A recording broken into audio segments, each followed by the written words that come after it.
Well, the election countdown clock is at 0, which means it is time for live election 2024. It is election night in America, my friends. Happy Election Day. Happy Election Day to you. Feels like it's been a couple years to get here. It has been the longest 4 years of a presidential election cycle, I think, in the history of the United States. I can't believe it's November 5th already. It's been really surprising the way all of this has played out. At times, like to your point, it seems like it has come up very quickly on us. At times, it seems like it has dragged on for a very long time. Let's do the pleasantries. I'm Eric King. I'm joined by Brooke Hash, Isaiah Kim Martinez, our senior reporter. We've got a couple of things planned for you this evening. A lot of things planned in reality. We've got some political analysts that are going to join us in the next hour. They're going to offer some insight on not just local races, but national races, because we realize that since we're on a digital platform, we're broadcasting nationally and internationally, so we're going to make sure we cover all of our bases there.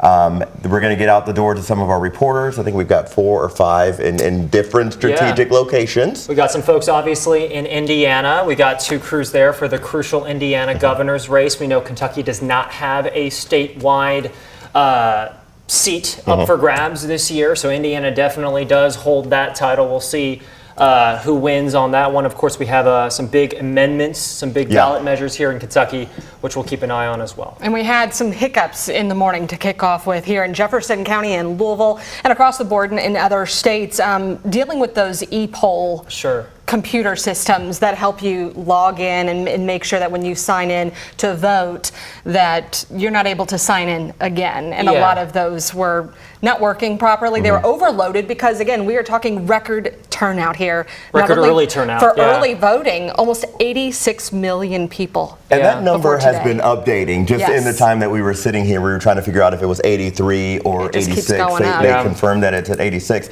Now, the polls in Kentucky are closed. They close at 6 o'clock. And that was a matter of controversy, actually, because if you've been following along for most of the day, you realized, to the point that you were making, that there were some struggles that happened early on that was preventing people from at least getting through the lines timely. I mentioned we have several reporters lined up for you this hour. Ian Hardwitt is one of them who's been kind of following this part of the story. And Ian, if we can go ahead and bring you into this, we know earlier in the day you were on just general election assignment, but as soon as we started getting word from some of the different polling locations, you were moved to address that issue. What are you hearing now?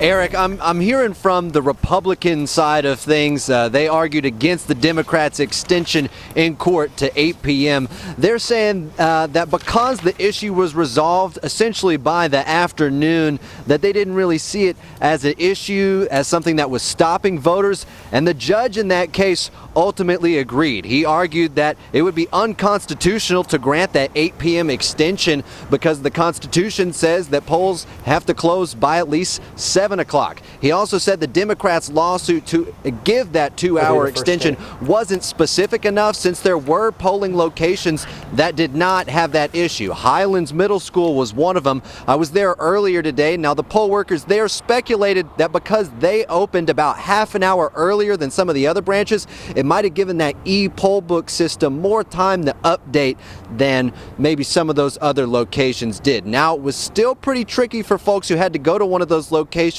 that set you back, on top of the fact that some of those people who waited in those lines got told they couldn't vote. They had to go to the election center to get that sorted out. We heard from them earlier. Go ahead and take a listen.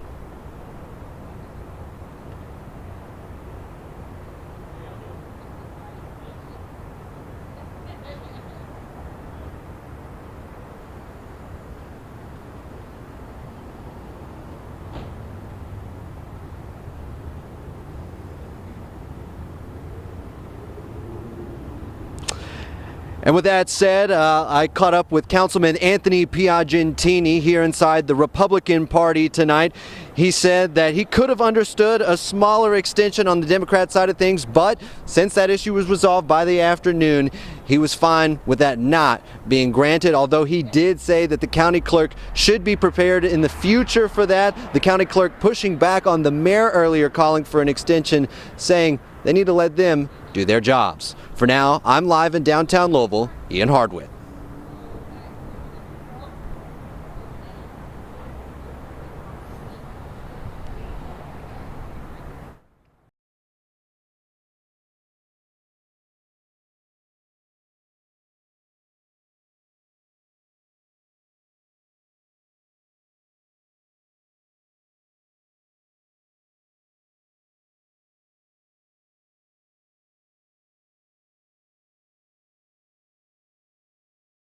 seen today, elections are different today than they were just 20 years ago, and certainly 200 years ago. Well, Secretary of State Michael Adams has been very open about bringing these early voting days into the fold here in Kentucky. Those 3 early voting days in person, no excuse. Right. What happens, though, is you have this influx, hundreds of thousands of people vote early, then those e-poll books could have some issues downloading all that information up ahead to when we get to November 5th, especially in a presidential year.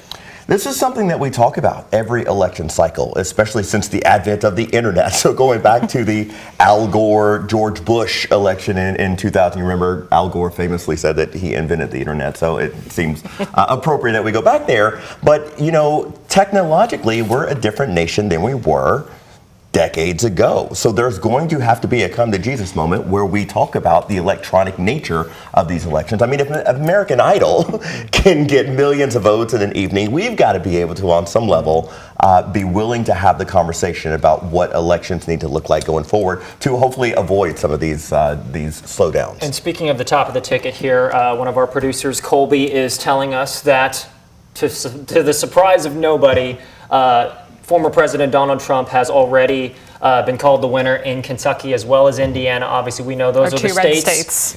We knew they would be some of the earliest to be called. Well, they're the earliest to close. Right. The polls close at 6 in both states. So not a shocker there, but already we're seeing some of those presidential results come in. Again, Indiana and Kentucky. Already it's being called former President Trump is the winner in those 2 states. It will be interesting to see the breakdown when we start diving into those numbers as we move on through the evening on whether or not any of the counties that have historically voted Republican have shifted to Democrat. And I say that just because of the Andy Beshear factor. Obviously, Kentucky has a propensity to have a Democratic governor, which means they can carry a national race on some level. Of course, the governor is voted for in an off presidential year. But the fact that he was in the running to be a vice presidential candidate, I'm curious to know, and we'll ask our analyst a bit later, if that had any impact on voters across the state of Kentucky.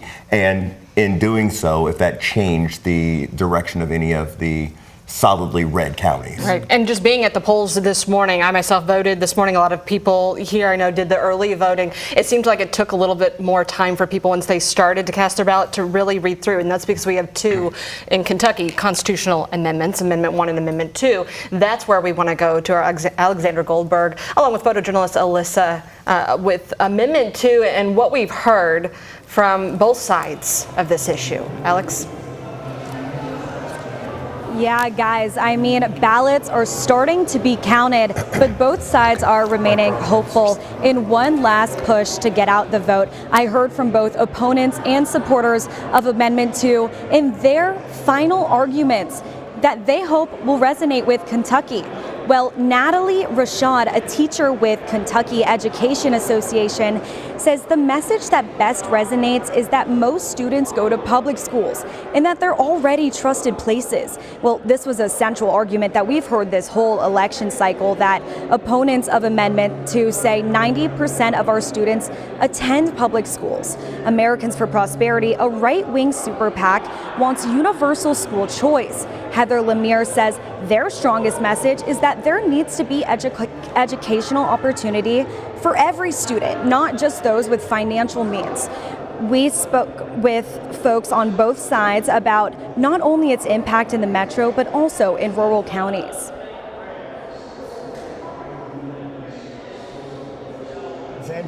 Both sides have raised over. Solid reporting as always. We've got some news already. I do want to really quick, the elephant in the room, we are a stream. We're doing this for almost 4 hours tonight. There are going to be hiccups. Stick with us. We're going to get you through all this. If I'm looking down, I'm not ignoring Eric King. I'm looking at the latest we have here. Well, and we should explain also with our reporters. Our reporters are doing triple duty as well. Yeah. They're not only reporting for our live stream, which, first of all, thank you. You have many options on where to be tonight. Thank you for spending tonight with us.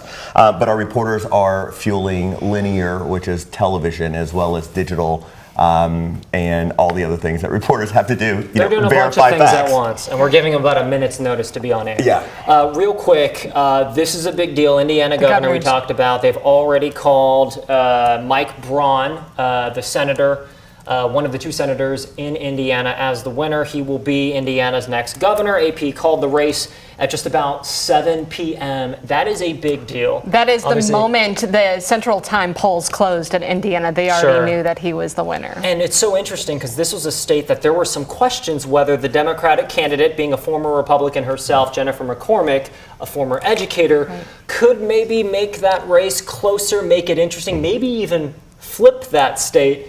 And Mike Braun, who had him and his running mate had some controversy in recent weeks, it seems like they put those doubts to bed. In any other election, this would be absolutely no surprise. But you're right to point out that this one was, at least perceivably from the outside looking in, almost up for grabs. It was, and it was one where you saw how much money some of the national Democratic organizations, Governors Association, they were putting into this race. They were fundraising hard. They even had Kentucky Governor Andy Beshear in Indiana just last weekend to essentially, show his support, endorse, cross state lines. You don't see that too often. So he wouldn't do that unless he felt like this candidate had legitimate chances of at least making it close. That's why I think the whole conversation should be had at some point again tonight about the Andy Beshear effect, because you're right to point out that's not something that you would typically see is a governor endorsing a candidate in another state. It's certainly a border state,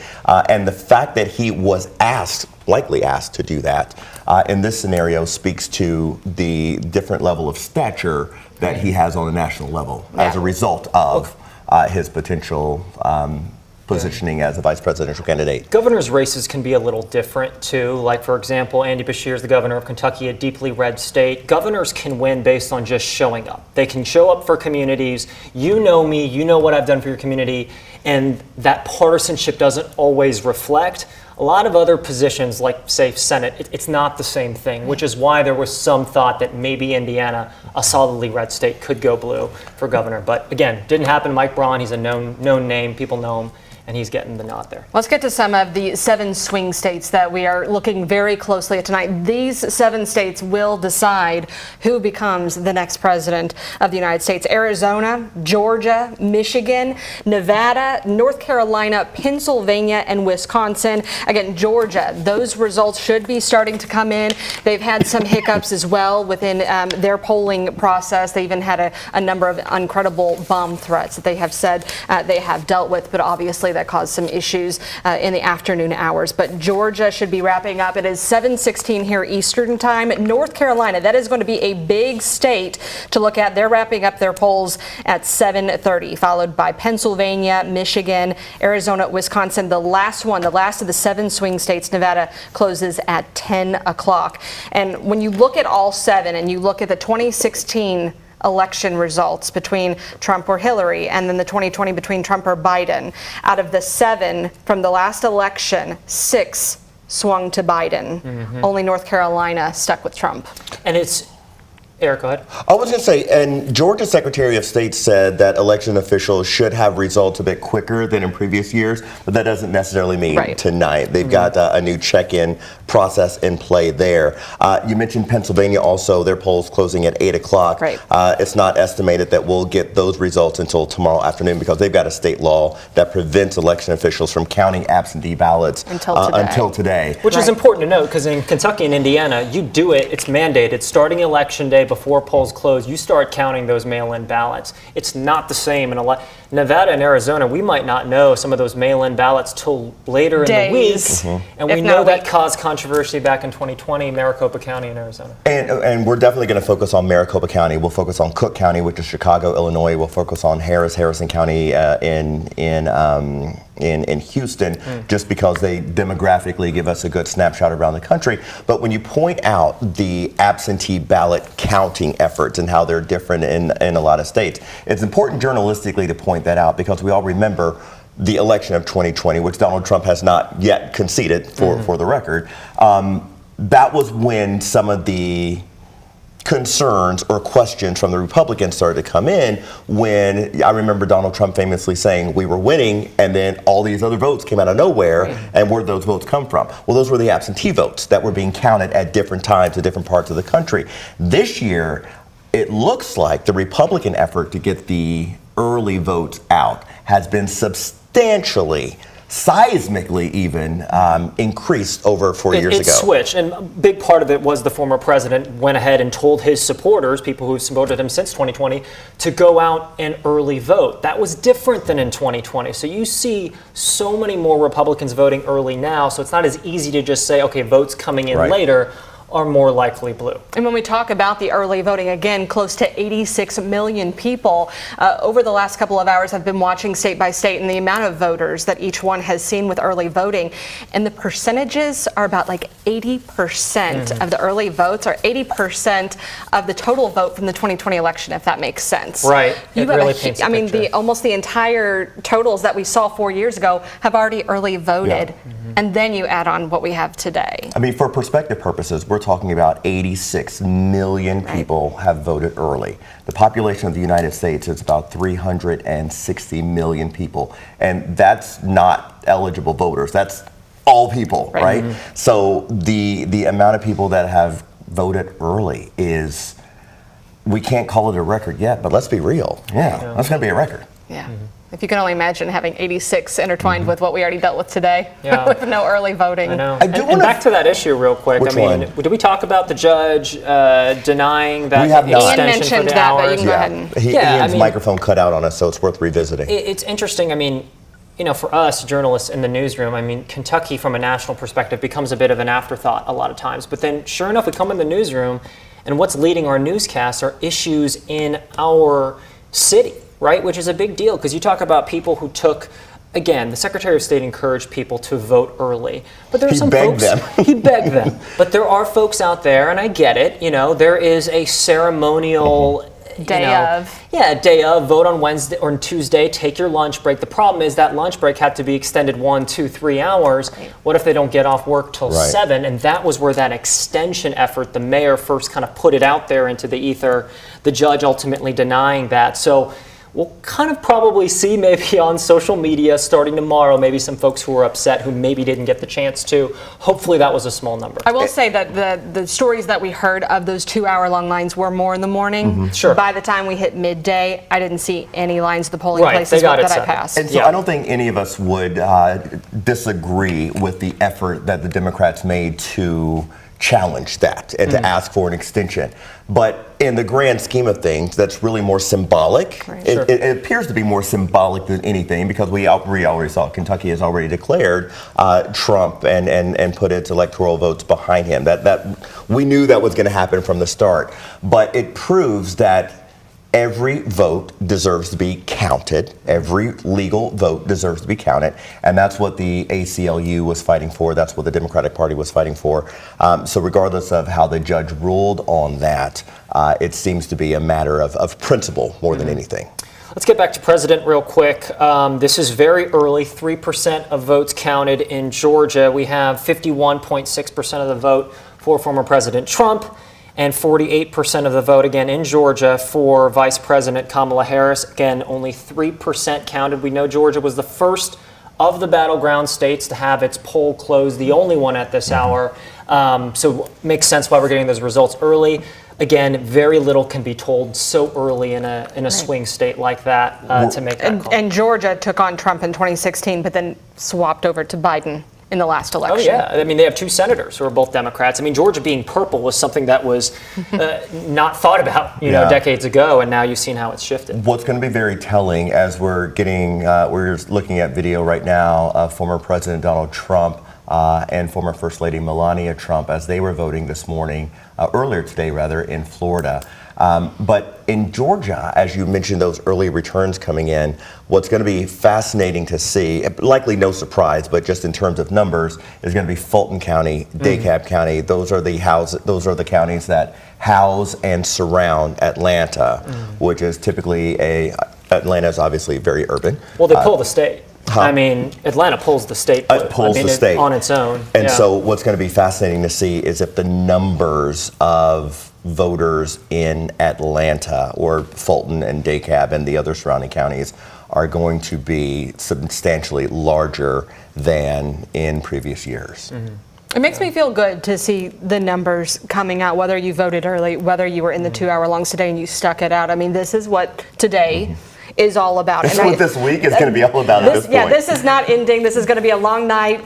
Put the pot of coffee on because I want to show you this. Yeah. The USA Today. You can go ahead and show that up. Okay, so this came out over the weekend. The United States. I've got the copies. United States of Anxiety. Yeah, we have to go through this because it's almost like you kind of forget about it in a second and then all of a sudden it's back. 2 assassination attempts. Right. A last-minute candidate switch. Kamala had, 3 months to come up with this campaign. Yeah. Broke records as far as fundraising. War in the Middle East, border issues, dire predictions of dictatorship. And then, of course, we have the death threats against some of our election workers and so much more security now around that. And it says all on top of an economy that almost no one feels is going well. Yeah. So that is really, truly where we are. Which is fascinating commentary. When you talk about, we talk a lot about Donald Trump asks the question, and it's been famously asked over decades in politics by presidential candidates, are you better off than you were 4 years ago? Sure. And, at Trump rallies, that's to be expected, right? But if you think about it, 4 years ago, pandemic. 4 years ago, mass exodus of most workplaces. You remember that was the great migration of professions. Yeah. No one works for minimum wage anymore. Nobody works for minimum wage anymore. People were saying it's no longer acceptable for my employer to treat me like I should be lucky to have a job. I'm the talent here. I'm the workforce. I deserve to have better respect. That's changed for a lot of people in a lot of professions, certainly in television newsrooms. I mean, I left television news for years because of the way people are treated in newsrooms. That's no surprise. But in our industry, that has changed substantially. And I would argue, and in a lot of other ones, it's changed too. So we are on some level a much different country than we were 4 years ago because of what's happened in this country. Yeah. And economically, the numbers are quite strong. Right. So, but perception matters. Right. And here's the thing. I mean, if you tell voters that inflation is around where it's supposed to be, that doesn't mean that the prices of groceries are necessarily lower than there's a very big difference. $300 to $400 that I spend going to Walmart. Sure. So you telling people you're where you're supposed to be versus it's actually less than 4 years ago are two very different things. Right. We've seen polls that show over 70% of Americans feel they are not happy with where the direction the country is going in. That's not a which candidate you support. That's a how you feel right now going forward. So that's something that we've seen. I want to touch on what Brooke said about some of the changes from 2020. I mean, we've seen, I saw just yesterday, bulletproof glass installed in some polling locations. Film resistant, or resistant film that they put. In some swing states, we've seen, the National Guard across the country essentially put on standby. We've seen drones. I mean, this is a very different country we're living in as far as what some of the nerves are, what some of the anxiety is when it comes to safety, especially for those election workers. Well, even, I won't go into the specifics of how we protect our own crews and the security measures that we have in place for our station, but we had to have a sit down with our bosses and be instructed on various safety plans and things that we need to be prepared for, especially our field crews, in the unlikely event. And we hope unlikely, and so far it has been, at least here. That's a scary thing to have to do. Right. And that just shouldn't be lost on any of us. Real quick, getting back to President, real fast. Obviously, it's so early. We actually knew this a while ago. Vermont, not surprising, went to Kamala Harris, the vice president. Currently, that is the only state recorded for her as a win. Obviously, like we had mentioned before, Donald Trump winning, declared the winner in Kentucky and Indiana, the two states for WHAS's purposes. We see some states leaning red early on, Florida being one, which we expect to go to the former president. Do you guys want to talk about, the ballot measures, Amendment 2, real quick? Because we are getting some early votes on that. Because those have been, we saw Senator Rand Paul come out swinging for Amendment 2. Yeah. And then we saw a lot of television ads, newspaper ads, social media. The governor got in on the no vote, and we know that. So let's start with Amendment 2, since that seems to be the one that stands out. This is the amendment that would allow state dollars to be funneled into, or at the very least used for, charter schools or schools outside of public schools. Alexandra Goldberg was very nice enough to print out the exact wording, which is nice. I'll actually read it here. The wording on the ballot in Kentucky, every citizen in Kentucky got to vote on this. The question is, To give parents choices and educational opportunities for their children, are you in favor of enabling the General Assembly to provide financial support for the education costs of students in K through 12 who are outside the system of common or public schools by amending the Constitution of Kentucky? In other words, this would allow an avenue, open the door for public dollars, tax dollars, all of us, to go towards school systems outside the public school districts around the state, and this has obviously been very controversial. Right. You have people who, the people who would vote yes for Amendment 2 and who want that money to be divided out to your charter and your private schools. They say it would create more competition. If more money is going to this school, it's going to raise up the competition not only there, but the competition within our public schools and our teachers. Choice. The school choice. It'll give competition for everyone to do better. That was a big deal, and they talk about how they felt like economically it would help some of the lower socioeconomic income families be able to go to schools give them an opportunity, of their choice.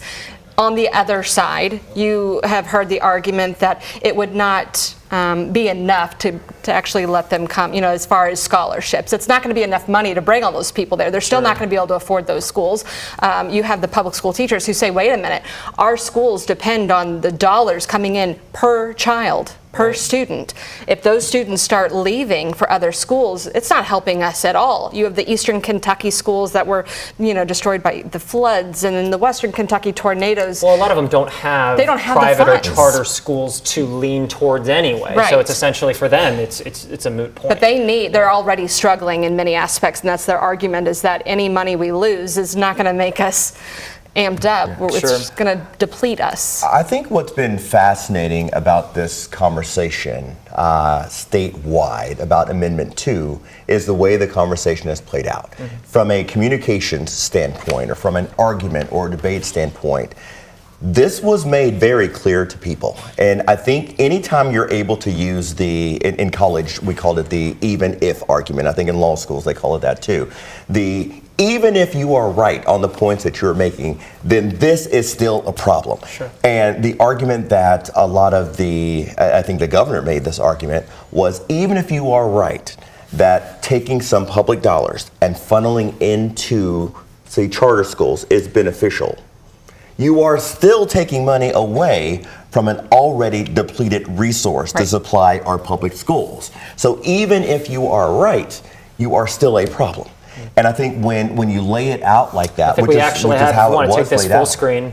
Sorry, Ari, I didn't mean to cut you off, but we actually have the votes so far. Is this the final? This is Amendment 2. 14% It's not the final. Okay. It's 60 or 14% of the votes counted. So not everything, but you can see it right there. 64% of the state so far. Again, 14% reporting voting no on Amendment 2 versus 36% voting yes. Again, voting no meaning we do not want public dollars to go to schools outside of the public school Keeping system. it as it is today. So this was a big conversation in our newsroom. We obviously read polls to the point that we're blue in the face. We're done with those today, though, right? We are done with polls. No, there's exit polls. There's exit polls, but you're not supposed to read into those too much either. Because I think they're fascinating. But this was one that we felt that there was a strong lean one way.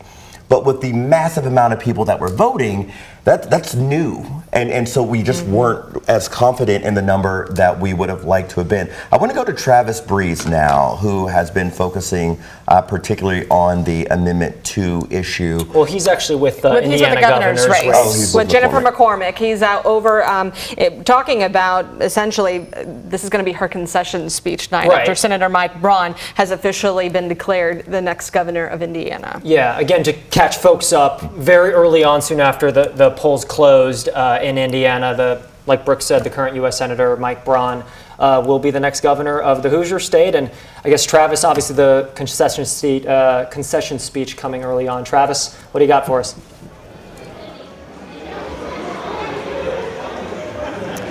Well, Isaiah, there's a lot of people here who I'm not sure exactly know what the status is of the race. They have not turned the volume onto the TVs yet. They're still listening to music. It feels like things might be about to be happening here, that they might be conceding the race, but The communications director for McCormick came up here about 10 minutes ago and announced to all the media saying that they disagreed with the AP calling this race at 14% reporting. They said we're overperforming in the counties where we wanted to, and there's still people that are voting who were in line and they had to wait in a long line. So they felt very strongly that the race was still too early to call.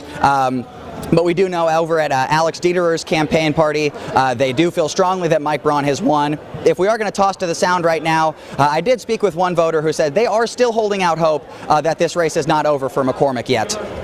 She has a good background and good experience, and she's just a very good person. Would be very good for our state.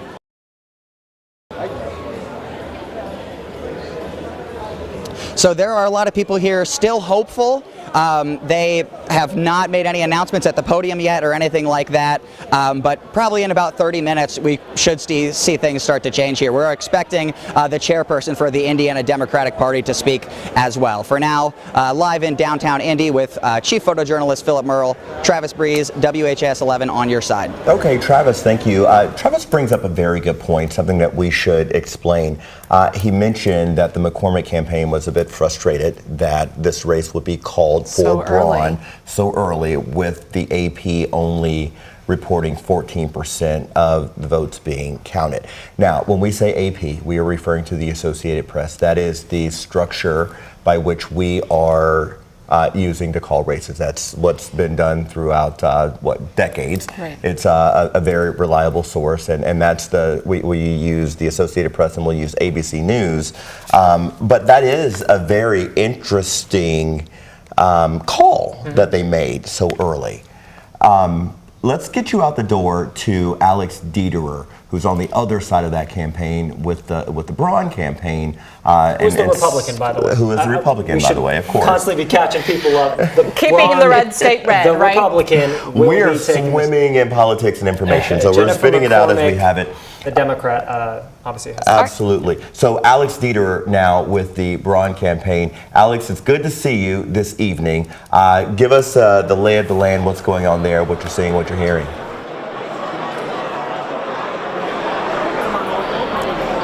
Well, I'm sure you can hear it right here at the JW Marriott in Indianapolis. The ballroom is abuzz because, as you just mentioned, just after 7 p.m. tonight, AP did call the governor's race, declaring Mike Braun the next governor of Indiana. And everyone here is accepting that and just having a heyday with it. And there have been applause. There have been people taking the stage with acceptance speeches. And so everyone here is abuzz with the news.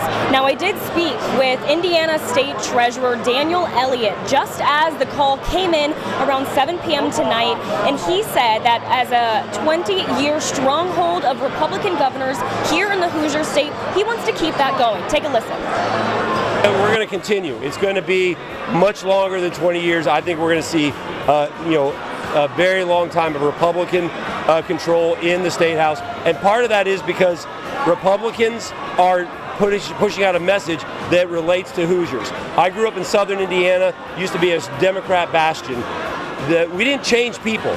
The same people who were voting for Democrats are now voting for Republicans. Why? Because Republican values represent Hoosier values.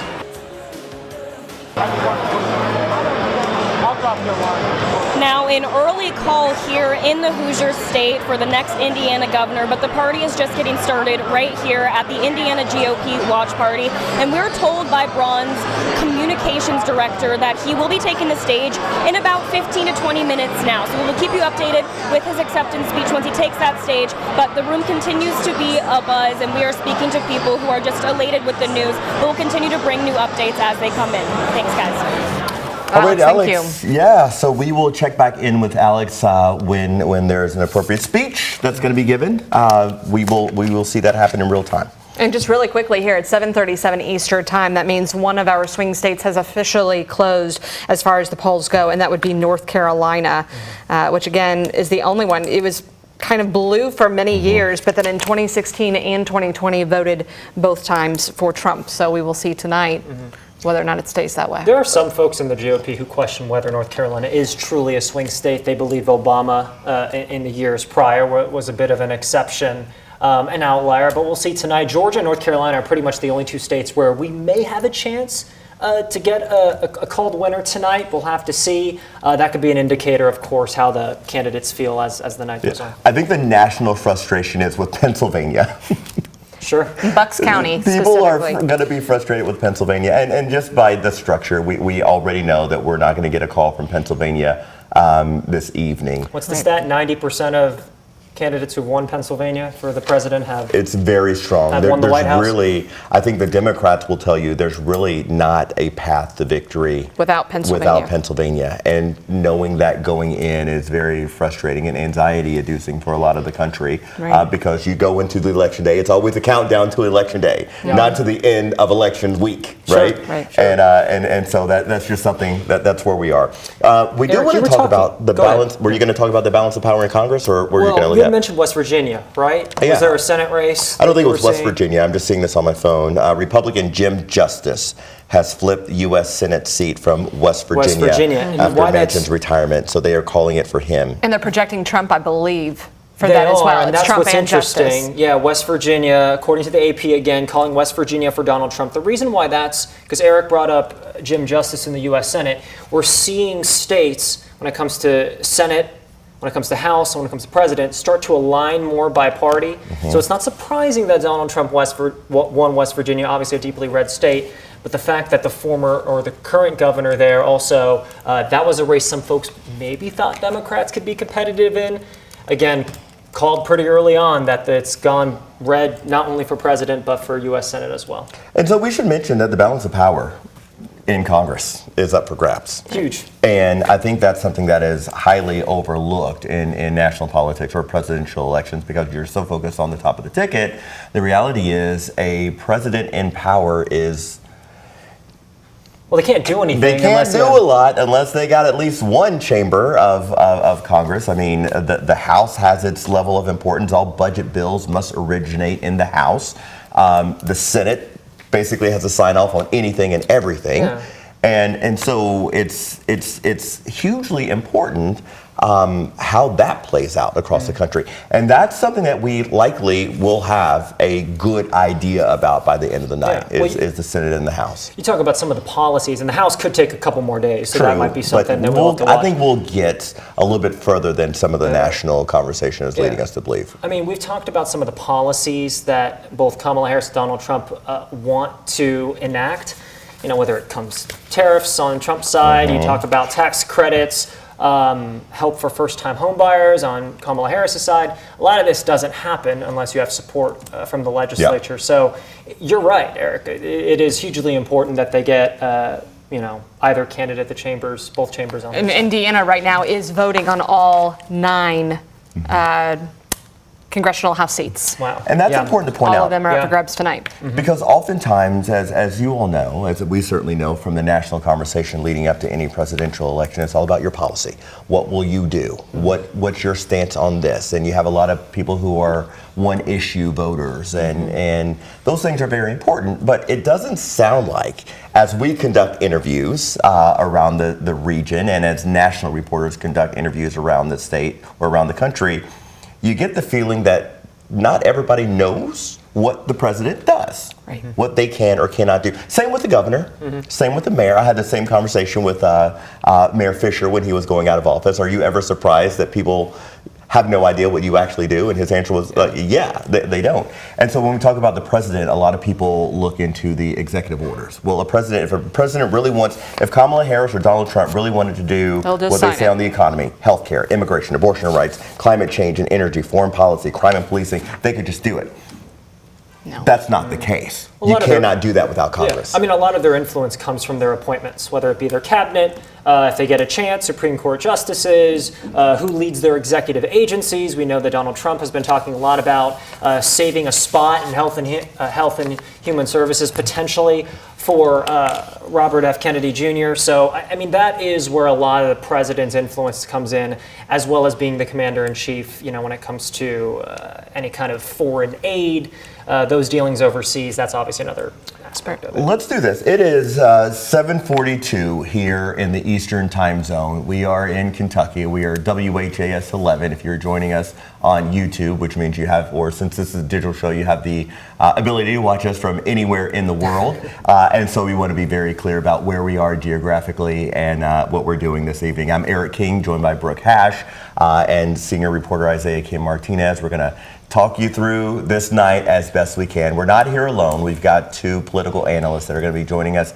at the top of the hour. They'll be kicking me off the desk. I'll be over there. Well, we'll bring you you got in for work the to do. important stuff. You've got we a also lot of work have to do. a number of live reporters, both in Kentucky and in Indiana, and we do know that Senator Mike Braun, who has just been declared the winner of the gubernatorial race in Indiana, is expected to speak at 8 o'clock. Only about 14% of the polls were being brought in at that point for the Republican nominee there winning. So that's going to be a point of contingency for the Democrat, Jennifer McCormick, who doesn't seem yet to be ready to concede to this. But Senator Mike Braun is expected to talk here at about 8 o'clock, and we'll bring you that speech live. So Kentucky and Indiana historically declare first in the country. Right. That's and they did tonight too. And they did tonight, by no surprise to anybody. We're barely on the air. But I want to have a conversation about one of the reasons I think why, and the newsroom gets very annoyed with me when I bring this topic up. But I do think it's important and worth talking about. Something that a lot of people in Indiana and Kentucky might not realize is abnormal is the fact that we do straight ticket voting here in Kentucky and Indiana. That's not something that's a national phenomenon, at least not anymore. There's only 6 states in the country that allow for straight ticket voting. And so if you voted today, you know what I'm talking about. It means you basically don't have to read It's most the very of your first ballot. thing at the top. Yeah, you have the option. Do you just want to click this button and vote for Democrat all the way down, or click this button and vote for Republican all the way down? Then you have your amendments and things of that nature. But what that does, at least what the argument nationally has been, most states have done away with that type of voting because the argument has been is that it allows voters to be clueless. Right? It allows you to just go and root for your team and not actually vote for the candidate or the party that has your best interest in mind. There's a long You don't have to be educated. You don't have to be educated. And as journalists, that's hard for us to accept because part of the pillars of what we do is to create an educated electorate. And so a lot of states have done away with that. I'll just mention the only states that allow it are Alabama, Indiana, Michigan, Kentucky, Oklahoma, and South Carolina. And I point this out also because we often talk about how Kentucky is pretty much a political anomaly in the country because we traditionally have a Democratic governor. In a red state. In a red state. I mean, we haven't sent a Democrat to the U.S. Senate since Wendell Ford, who was first elected in the 70s. So it's a big conversation nationally. How does this state, and that's why Andy Beshear, let's be real, he was part of the conversation for the vice presidential spot. How does this state produce a blue governor fairly regularly, historically, but maintain its red stature? I heard a term yesterday talking about Pennsylvania. The core of Pennsylvania, the middle part of it, the central part of Pennsylvania is typically a Republican stronghold. They refer to it as Pennsatucky. That's how strong Kentucky's stature is as a red state with a blue governor. Well, the electorate's so different. Folks who go to vote for these federal races, because they're in different years in Kentucky, are not the same ones who are going out to vote for governor. So if you have someone going out to vote for governor, say for Andy Beshear last year, it might be more so, I know this guy, I've seen him in my community, versus for U.S. Senate, they generally are more detached. So they're going to vote more based on partisan lines, some of the issues that we've heard nationally and things of that nature. Yeah, I'd be curious. I don't believe that they've come out with, the percentage of straight party tickets. When it comes down to it, if they can say, 70% of our voters were straight party. I'm curious as to what that number may be. But you hit on the nail. As a younger person coming out of college, I felt compelled to make sure and circle in every single person, whether or not I knew them. But we were journalists too, so we came out of college with notes. We you had notes, but if there was one family judge you weren't sure about, I was like, oh my gosh, so I can see where people are doing that straight party. But you're right, it means you don't have to know who those people are. Whereas nowadays, I vote for the people I know, and I'm okay if I have to leave one or two blank. Yeah. You know, because to me that would not be appropriate if I'm going to just vote for someone based on their party without knowing who they are. But that's exactly what straight party tickets will do. Now I do know in the last year that I've spoken with Michael Adams, our Secretary of State. And I asked him about that. I said, have you had any controversy, anyone coming to you to talk about whether or not we should do away with straight party ticket? And he said, I haven't heard any conversation on this. He acted like it was kind of a non-issue. Well, and maybe almost like is. it's there, but people aren't really using it. Yeah. Well, that's why I chuckled when I brought it up, because every day for the last 6 months in the news, I'm like, what about straight ticket voting? And people are like, oh, enough, Eric, it's not an issue. Real quick, you've talked about balance of power, how Senate and House, this is why it's so important. Doesn't matter who gets elected as president. We actually do have a full screen right now. This is so early on, but this is how the balance of power in the U.S. Senate is currently stacking up. We can pull this full screen up. To give you some background, obviously the Democrats hold control in the Senate. It looks like there's some issues getting it up. Democrats do hold the control in the Senate by, I believe it's 3 or 4. Ultimately, the big question right now is how many will they lose? There's this sense that they really overachieved in 2022. Actually, it's not a sense, it's just true. You saw some Democratic senators get elected in very Republican conservative leaning states. Montana and Ohio are 2 examples. The question is, can they hold on to those seats? Early polling has shown probably not. So all signs point towards Democrats losing control of the Senate. The question is, by how much? How do we limit the bleeding there? And ultimately, early on again, we are seeing a little bit of that reflected. Remember, and in her dual role as Vice President of the United States, it is Kamala Harris who serves as President of the Senate, which means in the event of a tie, she would be the tiebreaker. And just by the current makeup of the Senate, she has had to be that person. Absolutely. Several times. It's just so fascinating. And I think so much of it, I mean, we can't not talk about the elephant in the room. Politics used to be just one of those topics that was not fun to talk about. You're just supposed to avoid it at Still Christmas isn't and sometimes. Well, now it's turned into something that is, people use it as a way to define your belief system. Right. And define who you are. And I think several years ago, I would say that's probably flawed. And the current me would say that's flawed too, to an extent. But part of me understands it. And I think the country is so torn on that because it's turned into a team sport. I always use the analogy that it's like, it doesn't matter who you are or what you're doing politically. What matters is whether or not you're on my team. It's like if you have a child that plays t-ball and they're terrible, you're still going to root for that child, right? I would hope so. And that's what, if you look at national interviews on some of the partisan cable network news, that's what you're seeing. You're seeing people coming out swinging and defending policies, and when asked about those policies, they know precisely nothing.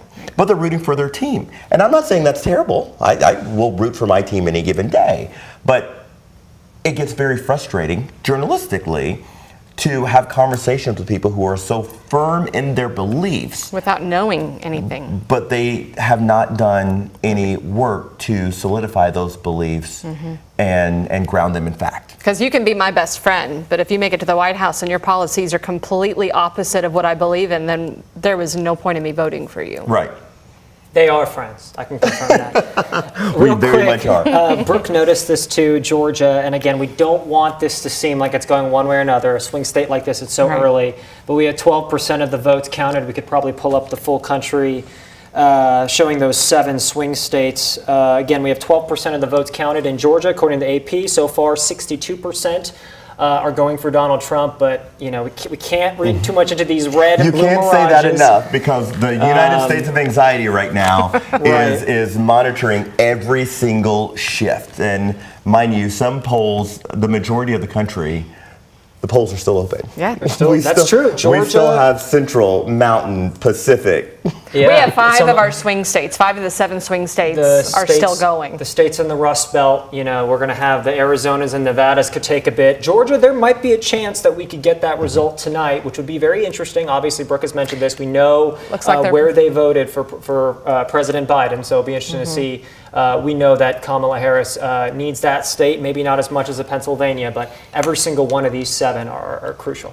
We're coming up on the top of the hour. We'll do a reset for you then, but we want to welcome those of you who are watching on the WHAS 11 Plus app and also here on the WHAS 11 YouTube page. We appreciate you. We know you could spend this night anywhere watching anyone or anything or scrolling through any place. And we appreciate that you are spending it with us. You're looking at a live picture from Indianapolis right now. This is the Mike Braun campaign, the Republican, I was going to say candidate for governor, but Republican nominee. Now Republican governor-elect. Governor-elect. Yeah, we, of course, reported not too long ago that the Associated Press has called Mike Braun the sitting U.S. Senator the winner in the Indiana gubernatorial race. You're taking a live look at their watch party headquarters here in Indianapolis. We have crews for both Mike Braun as well as Jennifer McCormick, who is the Democratic candidate. Former Republican turned Democrat, actually. She is actually not given, guys, I believe her any concession. sense of that they have conceded the race yet, but we do expect speeches to come soon. Again, Mike Braun, any second now, he could be up there. We have Alex Dederer and Alyssa Newton, our senior photojournalists, are both reporting there for us. It gets confusing when we have an Alexandra and an Alexes. Both went by Alex, so now we have to call one Alexandra. So we will, of course, be keeping tabs on both of them throughout the night. I'll mention, too, the other Brooke isn't on air, but it gets confusing because we have a couple of Brooks. We got 3 Brooks. One is working with us in the control room, I believe, or will be at some point tonight. Mike Braun was 60% of the vote, by the way. I just saw that there. 60 to 36, I believe, right now. So, I mean, it's not particularly close. Yeah. Right now. Well, and I'm looking just really quickly at the Associated Press. Everybody's still just bringing in those votes, but about 80% already of Florida's tallied up, and it looks like Trump is going to win that. Are we expecting a conclusion in Florida tonight? Was that with 80% already reporting, I think that's a likelihood. Yeah. Georgia for Donald Trump with about 60% of the vote with 20% reporting. So again, that's an early one.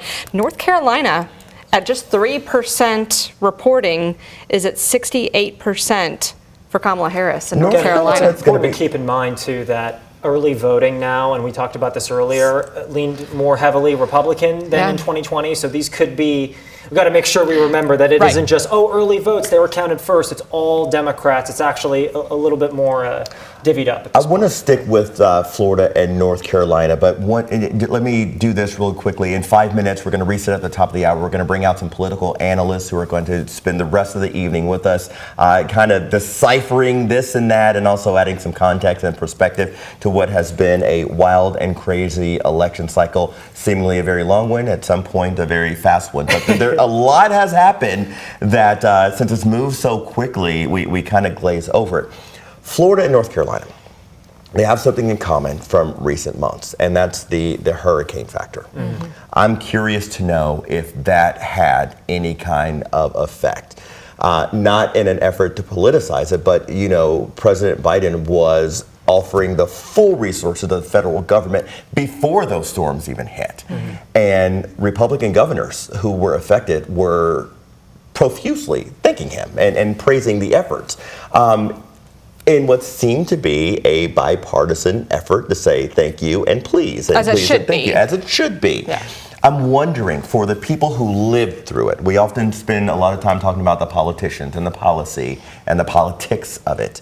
But for the people who lived through it, people who did not, and the people who are still fighting their way out of that, I'm curious to know what you guys think might be the impact that will have on this race. I guess it depends on the county you're talking about. If you talk about near Asheville, I don't think there's any question it's going to affect. People might have bigger problems currently than they might not have come out today. As weird as that might sound, it's just the truth. So I would be shocked if it didn't have some impact. I do know that there are crews working out there, folks who are making sure that everybody can get out to vote, but I mean, you're going to have some folks you probably just can't get to. Yeah. Right. Sadly, in news, and Eric Brooke, you know this, I mean, after the first couple weeks, you kind of stop covering certain things, so you don't get as many of those immediate updates unless you have, obviously, the local TV stations who are on it every single day. They didn't get their house back. I mean, they are just in a completely desolate area now. Yeah, it is worth noting former President Donald Trump had 3 visits in North Carolina just in this past weekend. So, I mean, he definitely saw a priority there. There's no question. And we also want to talk about, we've got those 2 states, Pennsylvania. Are they next up, 8 o'clock? They are next up at 8 o'clock is when they are closing their polls. So we are just 2 minutes away Eastern time from 8 p.m. That's when Pennsylvania closes up. They voted for Trump in 2016 and then Biden in 2020. Most importantly, Bucks County, of course, around Philadelphia. That is pivotal to winning the state. You do not win the state without getting Bucks County. And those mail-in ballots were not able to be counted until the start of this morning. So we do not foresee more than likely numbers coming in tonight for Pennsylvania. And if you've been watching anything, any form of television, Twitter, TikTok, for the last solid 2 weeks, both presidential campaigns have spent the considerable amount of time. And they would go to Pennsylvania, they would dip into Michigan, and then they would go back to Pennsylvania, and then they would dip out to Vegas, and they would come back to Pennsylvania. So you can see that's what they call it political science. Look at it as if it is an equation. How do we best utilize our resources and put them where they need to be? And I think probably the Democrats did something that the Republicans probably didn't do to the same scale this time around, and that's just bring in all the surrogates. You saw people at rallies that you're only typically seeing on concert stages, sport venues. Beyonce. Yeah, I mean, they pulled out everything that they had. And, to his credit, Donald Trump didn't have to do that. No. Let's be real. Donald Trump, a lot of the national media said, well, Donald Trump's not doing this. He didn't have to. But he did to some degree. I mean, is it Joe Rogan, our podcaster? He has somewhere between 14 to 16 million listeners nationwide. That's a bigger population than Pennsylvania stuffed into a box. And think about how he got there. And those are young males, too, that he's talking to. So he has the male vote. It's different with him and Harris. Harris is more like bring him on stage. But, I mean, Trump has definitely done... He's gone on these appearances, these podcasts. Well, but what's fascinating is how he ended up on the Joe Rogan show. It was by the suggestion and advice of his youngest son, Barron, who said, hey, this is what I listen to. And if you want to reach my demographic... He got it. This is where you need to go. Sure. So it's been a fascinating campaign so far. Pennsylvania's huge. It all comes down to tonight. It really does. Here at the top of the hour, it is 8 o'clock Eastern time. Thanks for joining us on WHAS 11 Plus, as well as our YouTube channel. We are out of Louisville, Kentucky, discussing all things politics, not just local, but across the country state, right federal, now. Everything. We have it all. Pennsylvania closing up shop right now at 8 o'clock. Michigan. We're on a borderline there with the time zones, but Michigan, part of which will be 8 o'clock, and the next ones to close up would be the other side of Michigan as well as Wisconsin. Something that typically happens and I think I cut you off. Oh, no, you're good. I was just going to, let folks know what they're seeing on their screen is a live look at the watch party waiting for U.S. Senator Mike Braun, the Republican candidate for Indiana governor, declared the winner. Pretty soon after the polls closed. It was not long after 7 o'clock. We actually didn't take long, in a race that a lot of folks thought that Democrat Jennifer McCormick might make this closer than some folks might think in a very red state. We have the full screen here. If we can pull this up real quick. The Indiana governor's race, only 23. We don't. I can tell you exactly what we see on. It was 23% reporting. 23% reported very early on. Mike Braun with over 60%, I believe, of the vote declared the winner. Some technical issues. Again, this is a stream. I want to mention this again. Our news director texted me and said, thank you for mentioning it. We should do it every 15, 30 minutes. We are doing nonstop coverage on this stream for over 3.5 hours. There will be some digital bugs. Stick with us, though. We have everything buttoned up. We have live crews everywhere. And obviously, we're talking about everything from president down the ballot. So I'm looking off. We've got monitors everywhere here. We're obviously very much tapped in. ABC News is calling, it looks like they are calling Oklahoma for former President Donald Trump. New Hampshire for Harris? Looks like they are calling, it doesn't look like they've called that one yet. It looks like they have called Massachusetts for the vice president. Looks like they have called Maryland for the vice president, and also the District of Columbia for the vice president. Early votes coming in North Carolina as well. Again, very early, not much to tell from it, but 3% votes so far. 62% going towards Vice President Kamala Harris in North Carolina, which of course they had their polls closed just in the last 30 minutes. Okay. We are going to bring in our political analyst here in a second.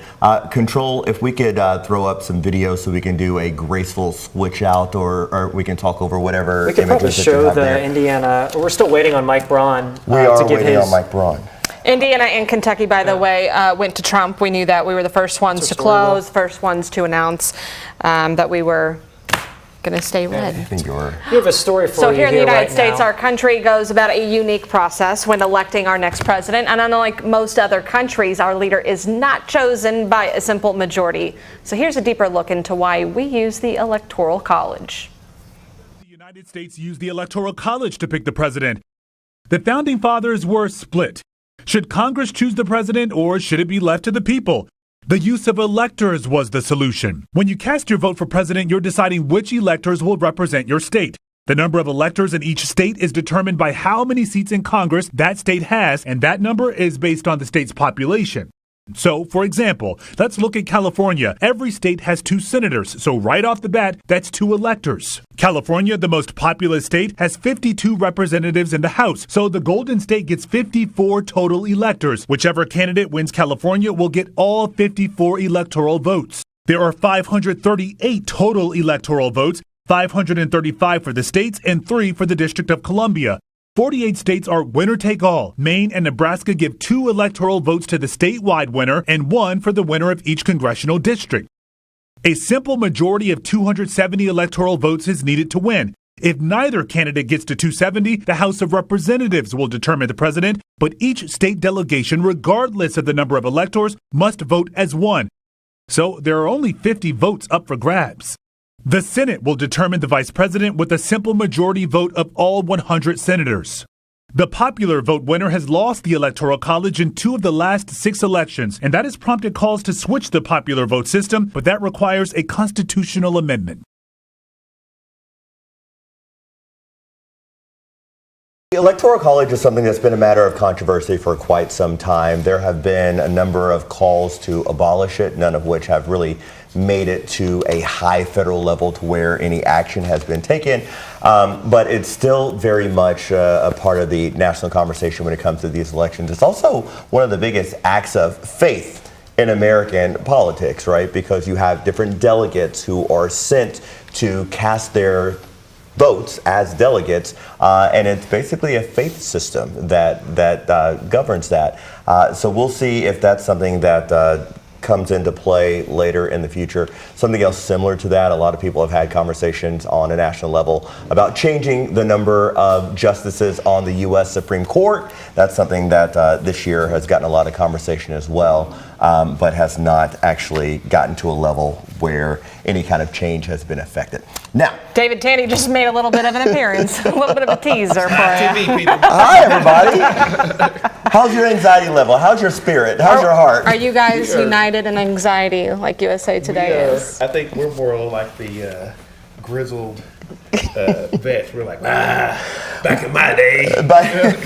I want to hear about back in the day because I think this election period has been quite the anomaly. So a good back in the day brings us all some grounding. Let's introduce everybody. We've got David Tandy with us, Iris Wilbur-Glick, who are some of the most brilliant political minds in this region. And I say that just because I'm aware of this region. I would argue you all have national capacity. And we have them on every year for this. So I so appreciate you guys for choosing us and allowing us to have you for the next 2 hours on such a crucial night. And thank all of you for joining us again. We are streaming on the WHAS 11 Plus app and also on our YouTube page because our digital team is very, very strong. And this year we decided, typically we're a local news station, obviously. We focus on, we call it Kentucky and Indiana.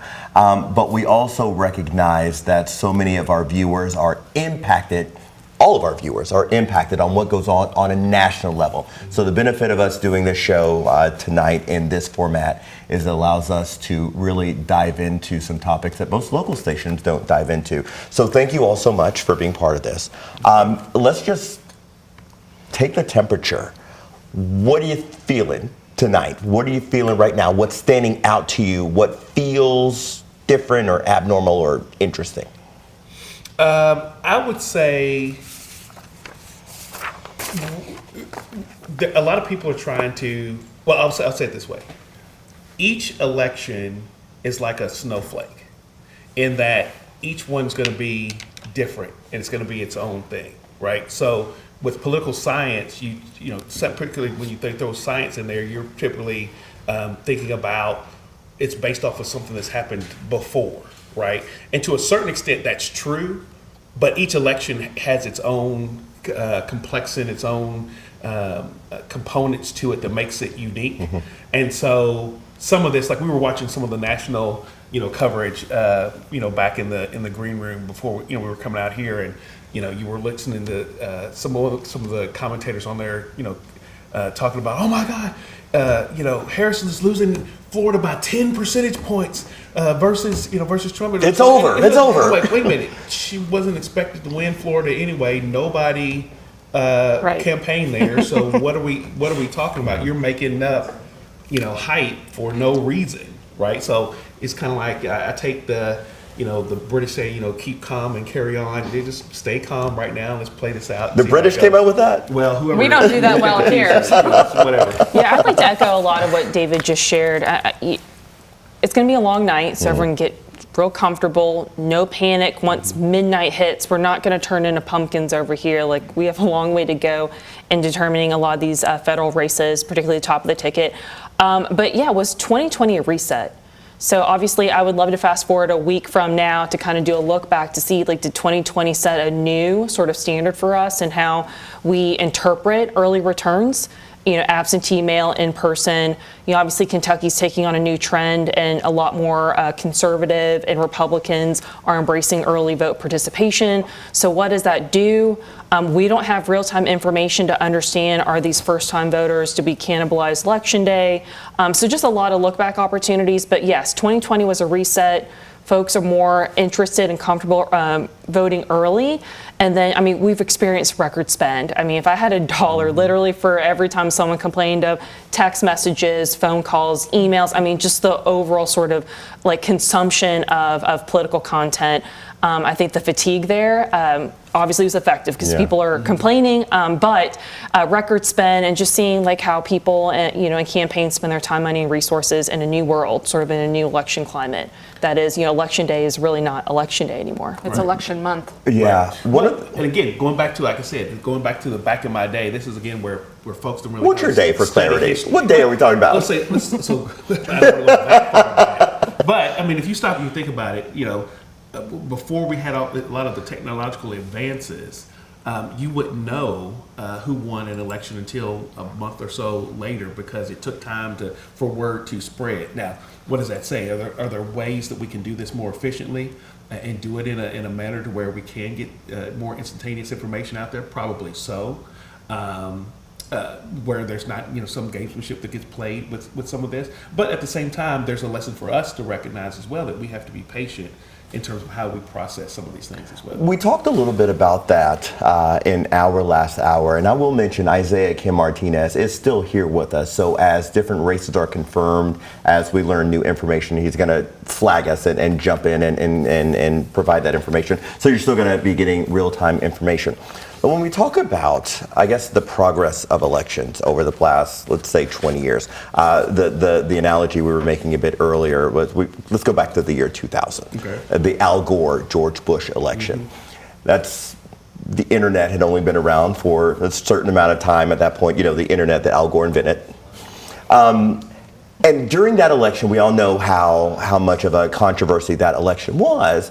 But as we've grown over the past 24 years, what lessons have we learned in terms of the way we vote in states and across the country, and what's going to have to change going forward? Because we were seeing problems, with the computer systems this morning, and that's just one microcosm of what's going on around the country. But there's going to have to be a come to Jesus moment at some point where we realize we're going to have to find a way that is technically sound and secure to have our elections in a more streamlined way. Yeah, that's a tough one. In Kentucky, we've had some growing pains in recent years. There's been, a lot of attention coming out the state legislature about sort of voter integrity, sort of this notion of like no internet, no plug, no connectivity in that way. And while, as you all have experienced on Election Day, there's definitely sort of a tech component in how we validate voter participation. So when you sign and sort of, acknowledge that you haven't voted yet and like you're signing onto the voter roll, that is a technological piece that I think folks are a lot comfortable with. But like I said, like the internet is like a no-go. The legislature has been very firm about that. And Secretary of State, Michael Adams, I think has done a great job sort of like threading that needle of saying like, listen, like tech is a piece, but we've put up, the proper parameters. And paper is very much still a strong component. We don't think of paper as like sort of a tech forward kind of piece. However, those, constituencies that are hyper concerned about voter integrity, that's one clear way to track voter participation. And so, I think Kentucky is one of the states that's been able to do it right, where we blended it. We still have sort of the tabulation systems that help kind of expedite that manpower piece. But at the end of the day, people are still filling in the bubbles here in the Commonwealth. Right. And I think we've seen since 2020, due to all the sort of the COVID challenges, some states have gone back to paper, more of a sort of reliance on paper. And so I don't know the tech piece. I think that still remains to be seen. But, some states are, for instance, there's not a real appetite for voter registration, in certain sort of online platforms. And so I think we'll be slow to fully integrate to what I view as sort of like a digital experience because of that voter integrity piece. And I mean, recent cycles have proven that is a top priority amongst all voters. I want to pin in that, and because there's plenty to talk about here, but we know Mike Braun, who has just been confirmed the winner of the race for governor in Indiana, Mike Braun, the Republican. We are to understand that he is about to speak in the next few minutes, so we'll take that as soon as it happens. Yeah, no, I was going to say, when we're talking about this, I feel very comfortable about the way that we vote here in Kentucky, particularly because you have the paper, ballots that you're filling in the bubble. Even with some of the newer systems that are out now, where you're using a computer screen to make your selections, and then it prints out a paper, essentially receipt of how you voted, that then you can confirm that yes, this is how I voted, and you turn that in for it to be counted. I think what we're talking about, kind of going forward would be, will we ever get to the point to where, much like if we vote on those different TV shows, that's like what I was going to say, or somewhere like that, where you can do it from your phone and do it. The integrity there might be a little. Well, and then that's what I was going to say. But there's part of that there where it's like I think people think it's just going to be scandal over. Again, we're talking about it was at Reliance or what was the name of that city? Defiance. Are you talking Defiance, okay, Ohio? That deserves some. We got to explain what that is. What was the show? Scandal. Right. There was a whole season about. Yeah, and then I don't think that's really something. That would happen. Granted, we're seeing that just like here in recent reports about how there were some attempts by some people from Russia to try to bring in bomb material into the reason I bring it up like that, and I'm glad that you mentioned the game shows, the American Idols of it all, is because we live in a world where there's reality, everything that you talked about, absolute reality, but then we live in the world of perception. People say, well, I can vote for American Idol, and there's never a problem with that. My vote's always counted, and we get 24 million votes every night.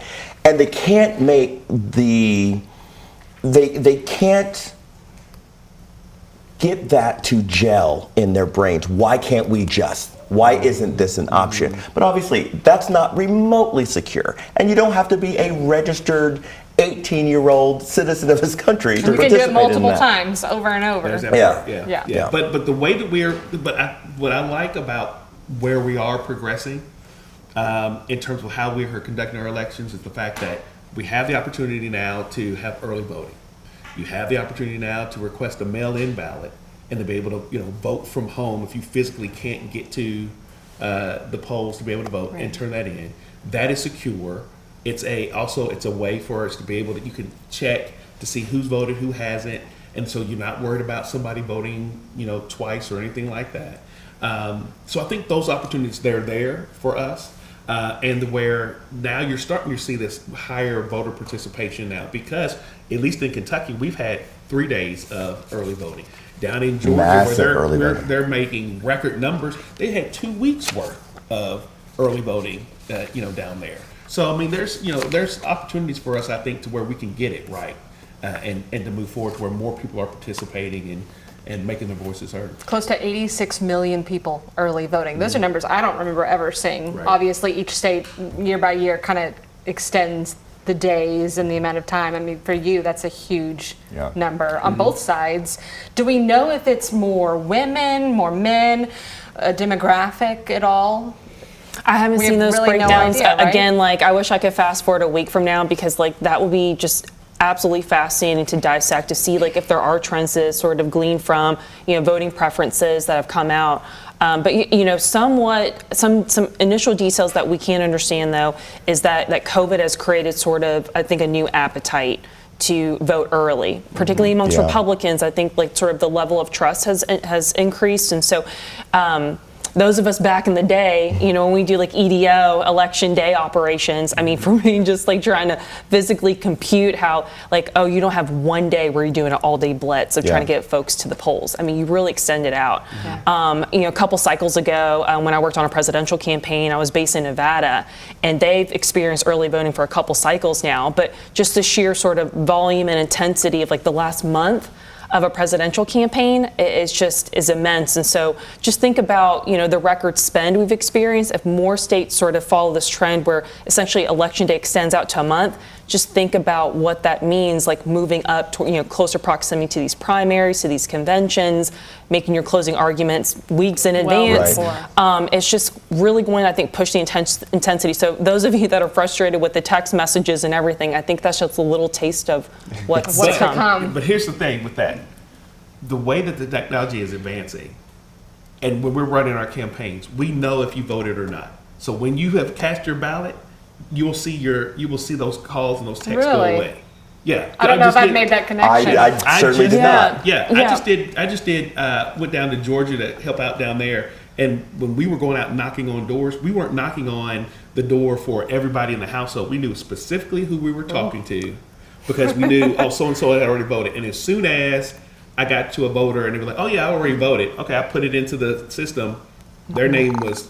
I don't know if you realize, but you just gave the best advertisement for early voting. You don't want those calls? You don't want those texts? Go ahead and take care of your business and go ahead and vote, and then you do it. All right, we mentioned that we've got Isaiah K. Martinez here in the studio with us doing the work of the people. Let's go ahead and get over to Isaiah with some information.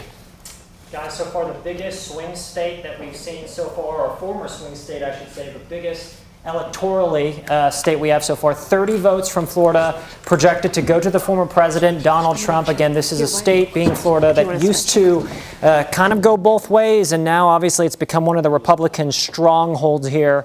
We'll have the graphic up here in just a second, but about 56% of the vote going to former President Donald Trump, and that's with nearly 90% of the votes reported coming in very quickly tonight, guys.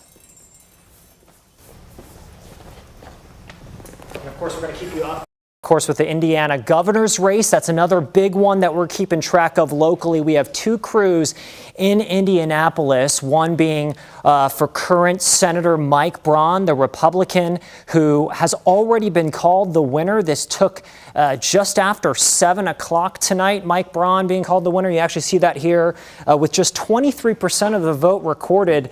Braun getting more than 60% of the vote, enough to call him the winner, defeating the challenger here, Jennifer McCormick, the Democrat, the former Republican. She's a former educator who got a lot of attention as being someone who could potentially close this gap in such a heavily red state. We know races for governor can be different than some of the federal races we see, but Mike Braun pretty early on putting some of those concerns within the GOP to rest here. Again, 60% of the vote.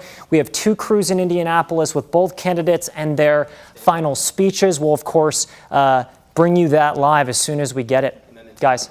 Isaiah, thank you very much. And as he mentioned, we will take you up to Indianapolis as soon as that happens. We'll give you a heads up also. We're going to have some local news coverage coming up in the next couple of minutes. That should last about 3 or 4 minutes if you're watching us from different parts of the country. But we want to make sure that we're bringing our local viewers up to speed. Now, about the Indiana governor's race, I want to just kind of get your take on it, because when they confirmed that race for Republican Mike Braun very early on, and very quickly, in any other election, that would not be a surprise. We expect the governor's seat in Indiana to go to a Republican.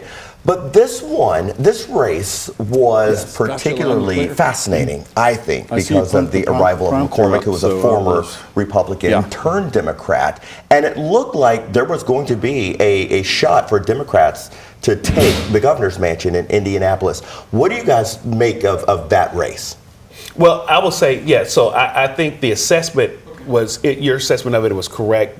It was a shot, but it was going to be, you had to run basically like an inside straight if you were going to get it. You know, a lot of things had to fall into place. There were some signs there where it felt like there wouldn't be as much enthusiasm for the Republican ticket. McCormick was running a race where she was putting front and center, reproductive freedom rights and access for health care for women as a focal point issue in the race. I think had Indiana been more of a battleground state where the top of where the presidential race was kind of giving some more air cover, and people were paying attention to it more, perhaps that could have helped her there. So I'm going to pick that up in a second. We're going to go to Doug Proffitt for a local news update.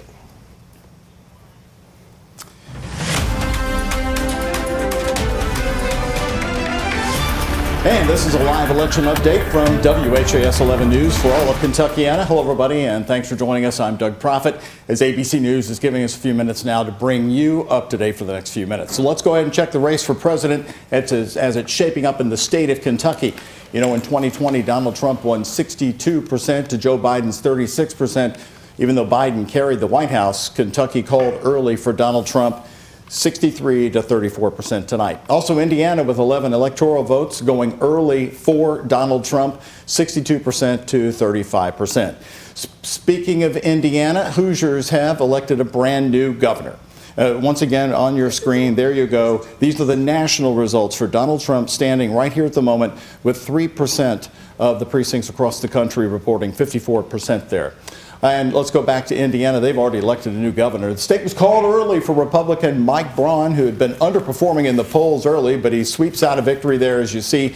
Associated Press calling this race really early tonight, 58% to 37%.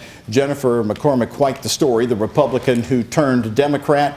This race underway, of course, because Eric Holcomb's very last turn.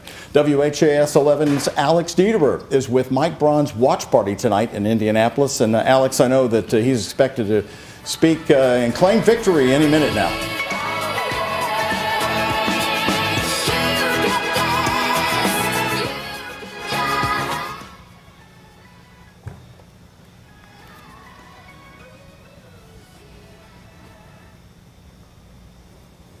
All right, there we have a little music playing there for you from Indianapolis. As again, we're keeping an eye on whether Mike Braun will show up here and speak any minute now. McCormick did take more of the votes than expected for a Democrat, so let's go over to her headquarters where WHAS 11's Travis Breeze has been there with her campaign in Indianapolis. Travis, have you heard from her yet tonight? Doug, the last thing we heard from the McCormick campaign was that they are still not comfortable accepting these results with the percent reporting that we're currently at. They were holding out a lot of hope for the top left corner of the state around Gary, Indiana, given that they were in the central time zone and that they would be a little bit later reporting. They were really hoping, for a late push to come back and overtake this deficit. While it does look like McCormick is going to lose, it's kind of just a feeling of a lot of people kind of avoiding looking at the TV screens right now. They're still playing happy music over the speakers, and they don't have the audio on from any of the TVs right now. So the McCormick campaign says they're not sure when anyone's going to take the podium. It might not be until tomorrow, but quite a different story at Mike Braun's watch party where they are celebrating. So for now, I'll send it back to you, Doug. Okay, Travis, reporting from Indianapolis. We'll have more from Travis coming up on the night team here at 11. And for Indiana Attorney General, incumbent Todd Rokita is leading with more than 62% of the vote there. There's, you see the results there with 32% of the precincts reporting Todd Rokita, 63% of the vote. Destiny Wells with 37%. Now let's go to Kentucky Amendment number 2. Certainly a big driver to the polls in the bluegrass state along with the presidential race. Amendment 2 sending public money to private schools, going down into defeat at the moment here. Take a look at this with 55% of the vote. Amendment 2, the big push against by popular Kentucky Governor Andy Beshear and most of the state's public school superintendents. This no vote really gained some steam after the polls closed at 7 in Kentucky, and then more of the rural counties started reporting right into western Kentucky. So Amendment 2 going down there. That brings you up to date here from WHAS 11 News. We're going to take you back to ABC. We'll be back in just a few minutes with more election results. And don't forget, we've got 4 reporters covering all the big races coming up for you on the WHAS 11 night team right here at 11 o'clock. So stay with us. Still a lot more election results to come as we're going to be covering reaction from the Indiana governor's race. It is straight ahead here on WHAS 11 and ABC. We take you back to network coverage.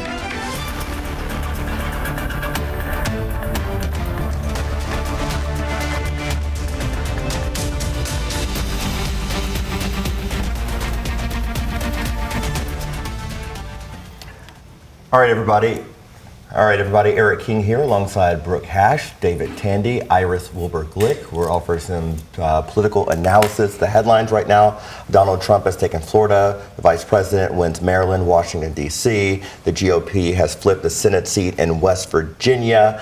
And Mike Braun, the Republican candidate for governor in Indiana, has won that seat. We're expecting to hear from him shortly, a live shot from Indianapolis. That was the last thing we were talking about before we went to some local news coverage. And you were talking about some of the enthusiasm that was inherent in that race. Iris, I want to hear from you because, again, this was a race that was fascinating in the sense that in most elections, you would expect it to be automatic Republican candidate, hands down, no drama. In this election, it looked like McCormick had a chance. Yeah, I think just because her story was a bit different, she had Republican ties, a Republican background, and, it's not sort of that unusual, though. The contrast to that is Indiana is such a Republican-controlled state up and down the ticket, though. But when you have sort of that supermajority environment, there could be a lot of factions. And so I think some on the other side were hoping to kind of leverage and tap into that to create some division. But I'll tell you, I'm not really surprised by the results of tonight. It's been, I think, 20 years since we've had, a different sort of leadership occupy the governor's mansion. And so yeah, I think a Republican sweep up and down. I think what I'll be watching for in Indiana is actually in southern Indiana to see if there's some pickup opportunities for Democrats. I think it's something that we haven't really talked about. Certainly it hasn't been part of the national conversation, is what kind of factor did the Mike Pence of it all play in Indiana politics this time around? Anything stand out to you? I mean, if we're looking at a state that is solidly red and firmly behind Donald Trump, and if Donald Trump is not as firmly behind Mike Pence as he once was there going to be any kind of political distance there? It didn't play out tonight. Yeah. I think everyone sort of fell in line, so to speak. I think just because of sort of the national nature of the rhetoric, I think folks really felt like they had one or two choices. You're either with sort of your party or you're not. And so I think for Hoosiers, the sort of that a little bit of I think rethinking or maybe voting outside your box was just not an option for many Hoosiers. Yeah. Let's get back to Kentucky now because we do have some results coming in. House District 48, which covers Northeast Jefferson County and Oldham County, longtime incumbent Republican Ken Fleming is challenging Kate Farrow, and this was a battle of the airwaves. We want to get over to our senior reporter, Isaiah Kim Martinez, with the latest on that. Isaiah. Well, Brooke, keeping it on a state level, this is really hugely important. Republicans hold such a stronghold in the state in both chambers of the legislature. So any seat that Democrats can pick up is huge for them. But so far, it is not going that way. You see the incumbent representative, Ken Fleming, who we know well here in Louisville, a former Louisville Metro Council member. He is currently winning 54% to 46%. It is very tight right now, just over 1,000 votes separating them. This is with 65% of the vote coming in. Again, this is Kentucky House District 48. That is Northeast Jefferson County, along with some of Oldham County, for those who aren't familiar. Kate Farrow is the challenger, a Democrat here, former Louisville Water Company executive. She is trailing just a bit here, again, 54 to 46. This race, particularly this district, is considered by many as a purple district. Ken Fleming has lost in the past and then won back in 2022 it was. So we'll have to see again which way this goes. For now, Ken Fleming, the incumbent, the Republican, winning in this district, guys. And we are coming in with a little bit more results. Again, we had a number of polling locations, including Indiana and Kentucky, close right after 6, 7 o'clock, depending on Central Eastern time. But we have some information. Arkansas, Trump, our former President Donald Trump, has been projected to win Arkansas. We knew Florida was already the case. Kentucky and Indiana, he's taking with him. You have some wins for Harris. Yeah, not necessarily Harris. We know that the vice president has already won Maryland and Washington, D.C. United States Representative Lisa Blunt Rochester has defeated Republican Eric Hansen in Delaware's U.S. Senate race. David, you were saying that is more significant than just that flip. Right, because so you take that race, and then in Maryland, Angela also Brooks is the Democratic candidate running for Senate against Larry Hogan, former Republican governor of Maryland. If the two of those women win their races, it'll be the first time in American history that two African-American women will serve in the Senate at the same time. Of course, you've had, Vice President Harris when she was senator from California. Before that, Carol Moseley Braun, who was the senator from Illinois before that. But they served independent of each other. So this will be a first in that regard. We should mention today is also the anniversary of the first black woman to be sworn into the U.S. Senate, Shirley Chisholm. Today is the anniversary of that. Yep. So again, South Carolina at this point is being projected for Donald Trump. We are watching very closely. No surprises there. Nope. No surprises with South Carolina, though. North Carolina is the one that we are watching tonight. That is really the only battleground state that Trump won in 2020. So if Democrats take on the North Carolina side, it's going to be a bigger battle for Trump tonight. So as these returns continue to come in, I can't not stop looking at this. I think USA Today nailed it, the United States of anxiety. But in this, on the front page, it talks about the campaign itself. And I'd like to spend some time talking about that if we could, because I think by all measurable measurements. We've never seen a campaign quite like this one. It's been very, very topsy-turvy, twisty-curvy from the time that it really started. And what was it, 2 years ago when Donald Trump announced his candidacy? And since then, so many things have happened. You had the assassination attempts. You had Biden stepping down. You had Kamala Harris coming in with, 100+ days to about 3 months, yeah. About 3 months to create a campaign. When this is all said and done, and maybe this isn't a fair question yet because we don't have a conclusion to it, but thus far, you're familiar with campaigns, presidential campaigns. We used to call you Mr. President when you were president of the Metro Council. So obviously, you all are quite adept at this. How weird is this? How weird has this campaign been? Well, here's what I would say, and it's kind of like it's when you're in the game, whether you're the candidate or you're working on the campaign, you actually feel more calm than everybody else. So it's almost like when I used to play football. My mom was a nervous wreck, but I was just fine, right? Because I was there. I felt like I had more control. I had more information than they would. Now, when I watch my daughter play volleyball or my son, play soccer, or for that matter, I watch my oldest daughter when she's doing, her play and doing her lines, right? I'm the nervous one, but they're in control and they're cool and calm, and they just take it in stride. And I think a lot of times when you don't have that access to the information and kind of knowing what's going on the inside, that's when you kind of like mind games, kind of play with you and things like that. So, it's certainly unique in the way that this race has happened and kind of went down. But honestly, I mean, when you kind of look at history, I mean, we've kind of been here, before in just different iterations and things like that. So, not too crazy. When the convention was in Chicago this year, it was an opportunity to kind of look back at history, and most of us immediately went to 1968, which was chaotic to say the least. 1968, I think, probably one of the more pivotal years in American history. And I don't know that I'm really setting up a question. I just, that year stands out for so many reasons. And then fast forward today, you see a lot of the same political division, perhaps more. And I'm getting to the Donald Trump assassination. That 68, we saw political violence. It was almost rampant. And we went through some years where it just wasn't something that was seen in presidential elections. And with the assassination attempt on Donald Trump and then the near assassination attempt on Donald Trump, it begs the question, where are we as a country when it comes to recognizing political violence? And I say that in a city, again, we're broadcasting nationally and internationally. I say that from a city where our current mayor, who as a candidate was shot at in his campaign office. So we know it's real.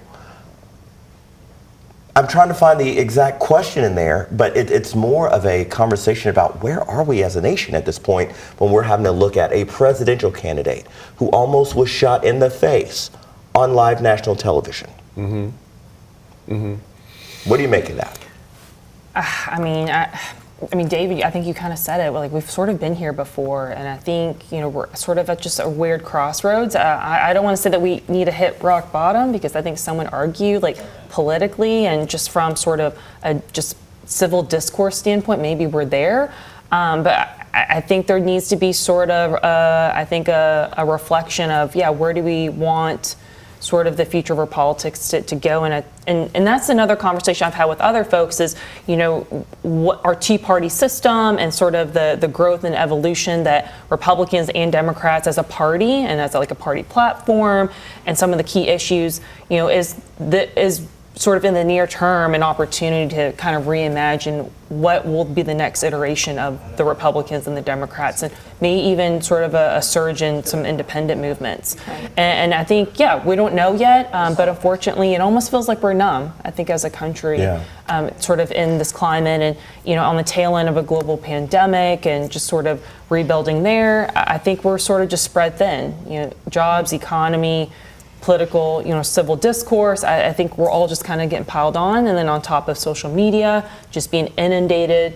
We don't have sort of a lack of information, but just the volume of information, misinformation, disinformation. I just think it's a lot. It's a lot, and I think we have a lot of soul searching to do to figure out, the direction. Almost feels like America needs an anger management class.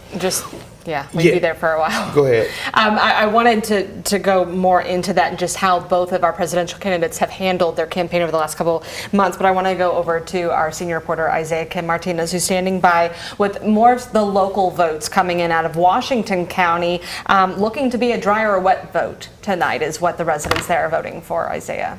Yeah, Brooke, Eric, guys, we've seen a lot of the national numbers here. We've seen a lot of the big races, but to folks over in Washington County, Kentucky, one of the bigger things on their ballot was actually having to do with alcohol sales. You see what's behind me here, 100% of the reporting in, so 71%, so almost 2,000 Kentuckians in Washington County voted yes countywide to allow businesses and other operators to sell alcohol. This is a big push for them to essentially make them competitive with counties around them. Again, this is a county that is about an hour and 10 minutes southeast of Louisville. Currently, their home seat of Springfield, that city is a wet city, so they can sell alcohol, but the county around it cannot. So this was essentially giving voters that voice, and they made their voice heard. Again, 71% saying yes there. It seems like for us, it's something we take for granted. We assume that so many cities and areas around us sell alcohol, but it is not like that everywhere. So again, that is a huge ballot measure from one of our local counties here in the state. Guys. Thank you so much. Coming back to the presidential race, I want to ask you both how you feel your candidates have done over the last few months. Are they getting their policies and their messages through all the rhetoric that a lot of times is what is heard over the national media outlets, where you're seeing things that are said? Do you feel like the general public is really getting a good view of what's going to happen when they step into the White House? Sure. I think for me on the Republican side, it varies. I think if you're sort of, and you feel as like a empowered voter, and you have trusted sources of information, if you have an opportunity to directly connect with the campaign, attend an event, I think you're able to kind of break through the noise and hear sort of more that disciplined message that the Trump campaign has tried to sort of populate and to kind of to drive home. But, you know, then we see sort of, the media clips where he does the weave, right, where he'll kind of go off and then come back on a point, and then, 2 hours later, we're still experiencing a long speech. Seems like he's unstoppable. Like, even his campaign's like, just stick to the facts, stick to your bullet points. And so I think those voters that are leaning towards Trump, that have, were sort of, I think, in that leaning towards and, would seek out information, I think the information is readily available. But I think your question is, if you're hearing from the direct source, the candidate, of what you need to hear of, like, what are your top 3 issues on day one, what are you going to do in the White House? I think it depended on the voter. I think it depends if they had the ability to go seek out that information.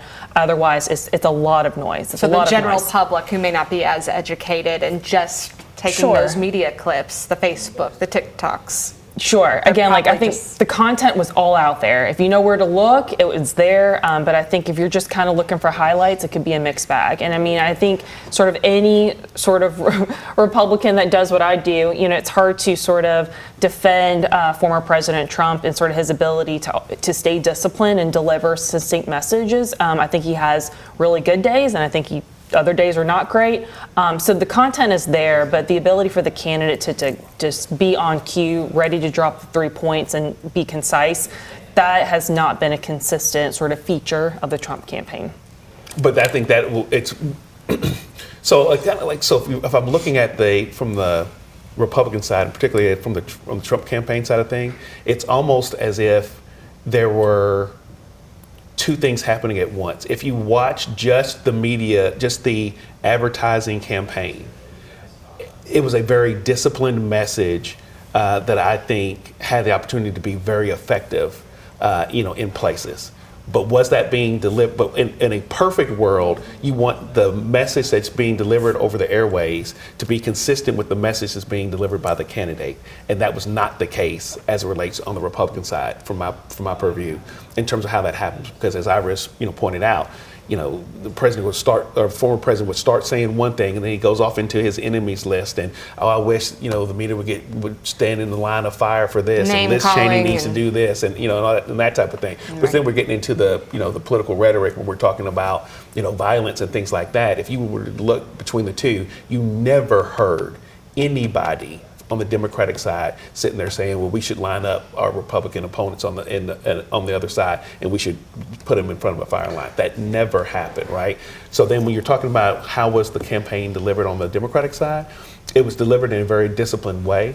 But I think where we are right now, in terms of the way that we consume media, we will consume whatever media we want to from whatever source we want to, and it doesn't matter what the other side says. The days of having the trusted anchor sitting at the sacred news desk and kind of espousing this is what the news is, and everybody taking it in at the same time as being fact.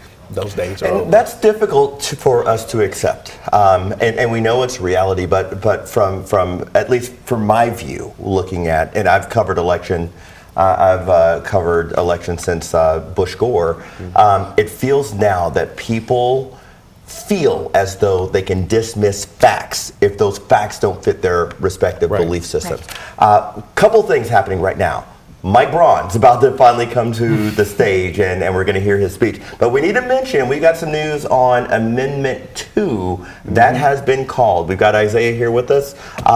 You wanna break it to everybody? Guys, from Kentucky's perspective, this is the biggest thing on the ballot. We didn't have a statewide office up for grabs like last year. We can actually put this up right away. Let's not wait too long. Kentucky Amendment 2 dealing with public funds going potentially to private schools.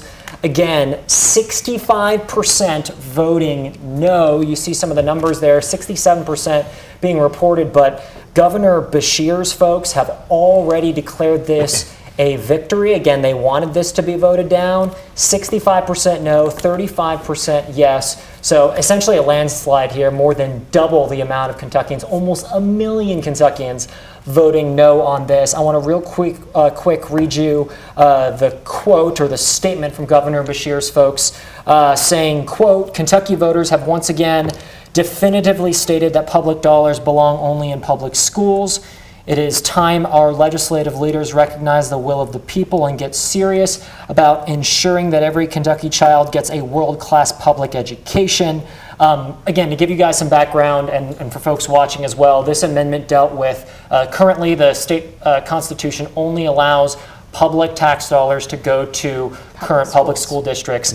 This amendment does nothing to move money anywhere. I want to make that very clear, but it opens the door from a legal perspective for the state legislature to pass bills that will allow for some of that money to go toward non-public schools, translation, charter schools, private schools.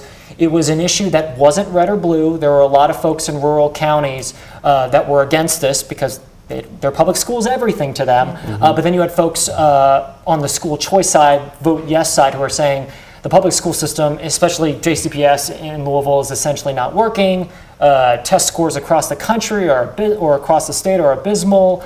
Kids are behind, and that we need to give those who don't have the resources the best chance to go to better schools and have the best public education, period. So this was something that got a lot of attention. All right, let's get you to Indianapolis right now. Mike Braun is at the podium. Let's listen in.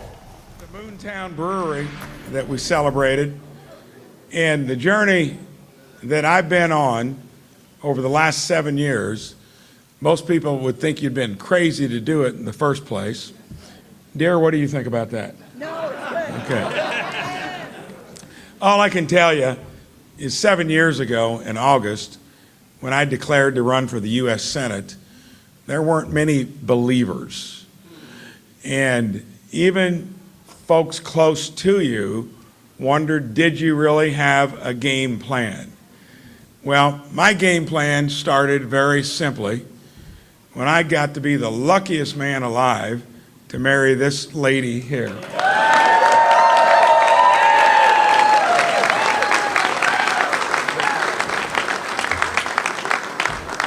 Now you do all these fancy commercials and they don't even talk about you, they talk about my wife.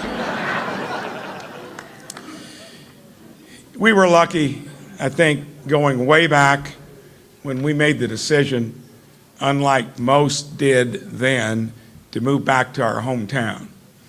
And when we did that, that set the stage for everything else that followed. Most people didn't think that made sense either. But had we not done that, I'm almost certain we wouldn't be here this evening. Yeah.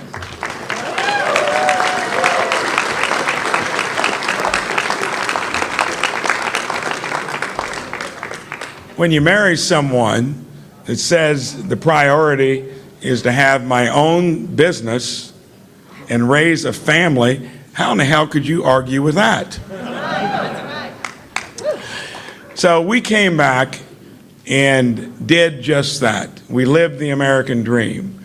Blessed with 4 kids, 3 of them running the business I ran for 37 years, and a family that's always been behind me and Maureen in anything that we did.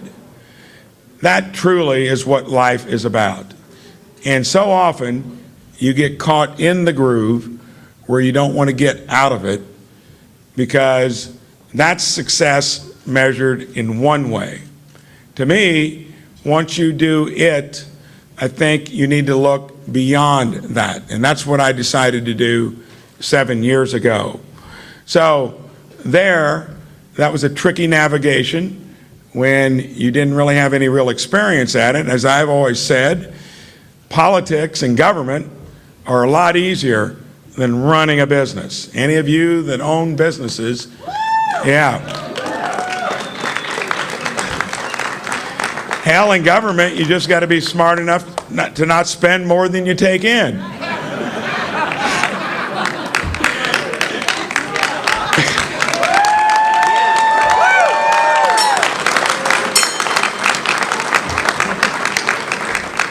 In business, you're signing the note. Your livelihood is on the line. And by the way, there are dozens of competitors in a real market that want to take a bite out of your flank. That is difficult. Now, the difference is when you jump into the political arena, business is over a span of time. 2 hard deadlines in politics, May and November. And then you need to take all the skills that you've learned in the real world, where you've been understated, underestimated, and you've overperformed, and then it's like shooting ducks on a pond. Because it's so assumed that you got to come from that pathway. I never did assume that. When you go to the U.S. Senate and you get a crew mostly of Hoosiers that come out there with you, you end up being the most successful freshman Senate office. That's something to be proud of. And yeah.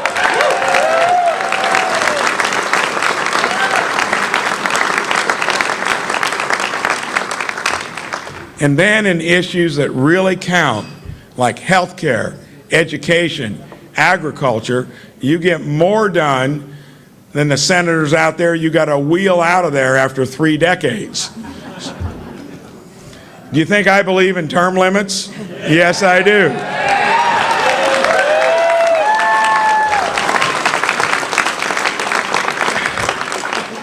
Everybody campaigns on it, and then they have amnesia once they get there. And let's throw in a balanced budget amendment to boot.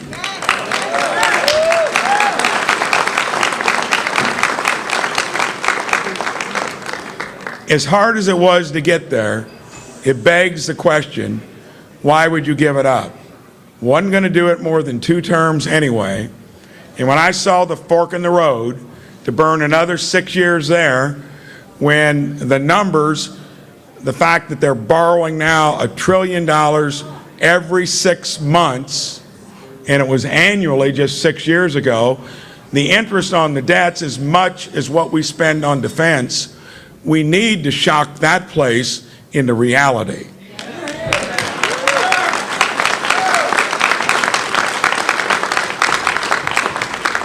And when you're an entrepreneur by trade, you generally, if you survive, know how to pick the best fork in the road. And there are many of them. And to me, if it was coming back to lead our state, where you can set the agenda, where you're going to get along with a legislature, imagine what you can do with that.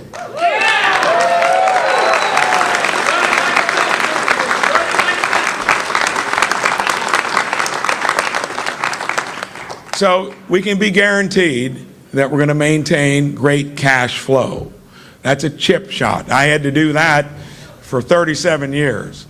But then what are you going to do to make Indiana. You have been a listening place to into work. the newly minted governor-elect of Indiana, Mike Braun, giving his victory speech. We're going to continue to monitor what he has to say. I want to get you to some local news with Doug Profit on some of the local races that we are looking at.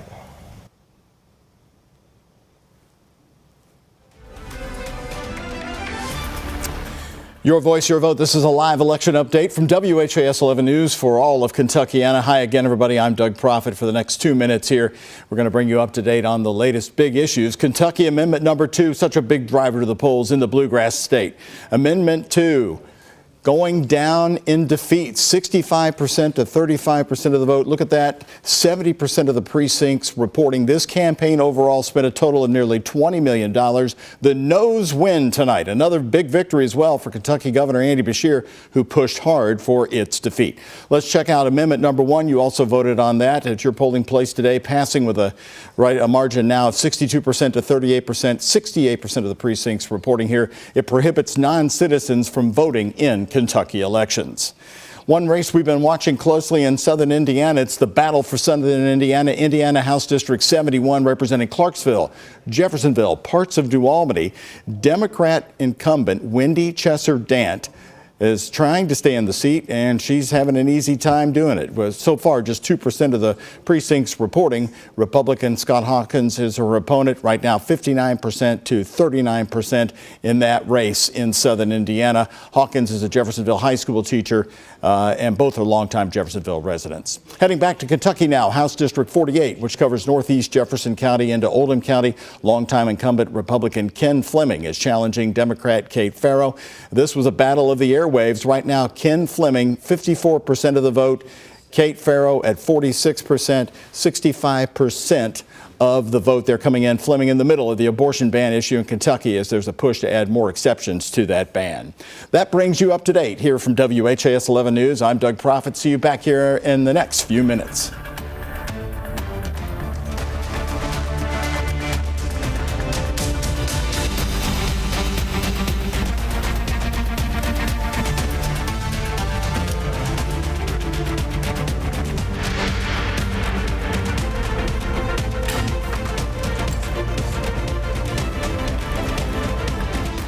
All right, everybody, welcome back. Eric King here alongside Brooke Hash, David Tandy, Iris Wilbur-Glick, Isaiah Kim Martinez. Great political team we have in here tonight. Good conversation. Good conversation. Lots of fascinating parts to this election cycle, perfectly, or lots of interesting things about tonight specifically. We are coming up on 9 o'clock, which is significant, 9 o'clock in the Eastern time zone. We have 7 swing states that are going to be key in deciding who calls the White House home come next year. Arizona, Michigan, and Wisconsin, all within the next 30 seconds, are closing their polling locations. They were all closing at 9 p.m. Eastern time. So again, Arizona, Michigan, and Wisconsin, but the other ones, Georgia, Nevada, North Carolina, and Pennsylvania, those are going to be the deciding factors. North Carolina, the only battleground state that Donald Trump won in 2020. So again, all eyes on these key states tonight. Of course, we know a number of states already coming in. Kentucky, Indiana, voting for former President Donald Trump tonight as a projected winner. We've been spending a lot of time talking about Indiana because we were listening into Mike Braun, the new governor-elect, give his victory speech. Isaiah, you wanted to mention the Attorney General in Indiana. Yeah, a race that maybe didn't get as much attention, but this will stay, the top 2 positions will stay Republican here. Republican Todd Rokita, the current Attorney General, will remain the top law enforcement officer within the state of Indiana, winning, I believe, just over 54 or 55% at least. Again, that position wasn't really in doubt. But, you know, talking about the governor, obviously will be a Republican. They will continue to, be the same party in Indiana. So as we move into our 9 o'clock hour, welcome to those of you watching us on the WHAS 11 Plus app. And a special welcome to those of you watching us on YouTube from around the country and around the world. We've been talking about the rhetoric of the campaigns. That's where we were before we tuned in with Mike Braun. I want to talk about that. Then I want to move to the balance of power that's at stake in Congress. But the rhetoric, you use the word civil discourse very often. And I think that's really where we are. So many people have almost been alienated by the language that have been used by both campaigns, people would argue, to the point where they are disinterested almost in the topics that they're talking about. Is that a fair assessment? When you say, and I'd say you in the broad sense, but when you say the rhetoric has been used on both sides, what do you mean by that? So journalistically, I have to say that. I understand that. I think the most recent example would be the garbage comments and the argument that Joe Biden used the term garbage against Trump supporters. I think that's probably the most recent example. And so, and again, since we're on a streaming platform and we're kind of doing this in a little bit of a different way, we can have honest conversations. And that's the point of it. That's the point of it, right? So that's the part where, and I think this is where, and maybe it's me and we can work this out. So let me sit on your couch for a minute. This is where it gets frustrating listening to it, because you can hear it say, it's almost like you're being gaslit when you hear it said, oh, well, but it's happening on both sides. When you have, if one side is saying it all the time, and then the other side just responds back with one, is that equal? And does that, in the minds of those who are listening to the reporting that is coming out, that gives an accurate portrayal of this is what is happening, this is kind of like what we see, and so then therefore it gives an accurate portrayal of, well, yeah, this is how it's happening, and this is kind of where discourse is more broadly in our society. That's where I think we will need to have to kind of assess that and see how that goes. I think in terms of where do we go from here and kind of moving forward, you have to get back to, again, this is we started off our conversation with the back in my day conversation. I got into politics because of people like Wendell Ford, the last Democrat to be elected to the Senate from the state of Kentucky. But what I learned from him was the art of politics. Politics is the art of negotiated hurt, meaning there has to be a give and take to it. When you on both sides of an issue. So it's not I'm 100% right and Iris is 100% wrong, or vice versa, where she's going to be 100% right and I'm 100% wrong, right? If we're in a healthy relationship, then that's what happens, right? There's some give and take and there's some reflection. With Senator Ford, we would always see, and he would always say, his best friend was Bob Dole on the Senate floor. They would go walk up in the cloakroom, get ready to go into the, now what are we arguing about today? Oh, it's Social Security? Okay. And then Bob Dole would say, I know it, you know it, right, and the American people know it. Right, so then they would go back and forth, right? When they get done, come out, where we're gonna go have dinner. Right. Or, how's your family? And, families on vacation. It's that type of thing, right? And so I ask a lot of times when I'm listening to some of these other politicians that are out there who are like, it's my way or the highway. I don't believe in compromise. If you're compromised, you're a this or you're a that. I'd love to see their marriages, or and who are they partnered with, right? Because if that's the way it's going on in your household, I would be shocked. Well, let me open up my couch, because you said let me sit on your couch. Come on. Because Iris, I want to bring you into this conversation, because I'll be very honest. When I interview people who are Donald Trump supporters or people from the Republican Party, I don't often get the level of civil discourse that I'm getting, as expected, from you.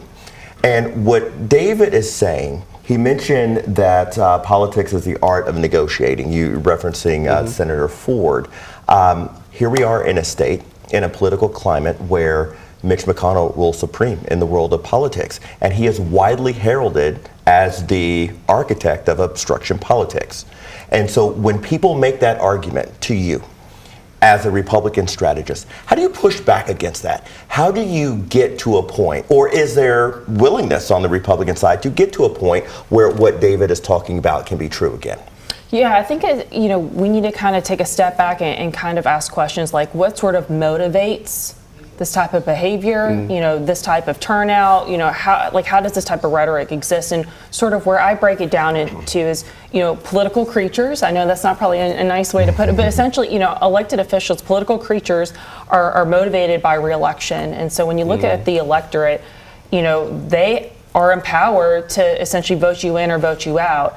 And so, I think there's a lot more conversations of, sort of chicken or the egg of, voters are making decisions to elevate certain people in positions of power into elected office, and what type of tone and messaging and what are the key takeaways that motivates them to vote for a certain candidate.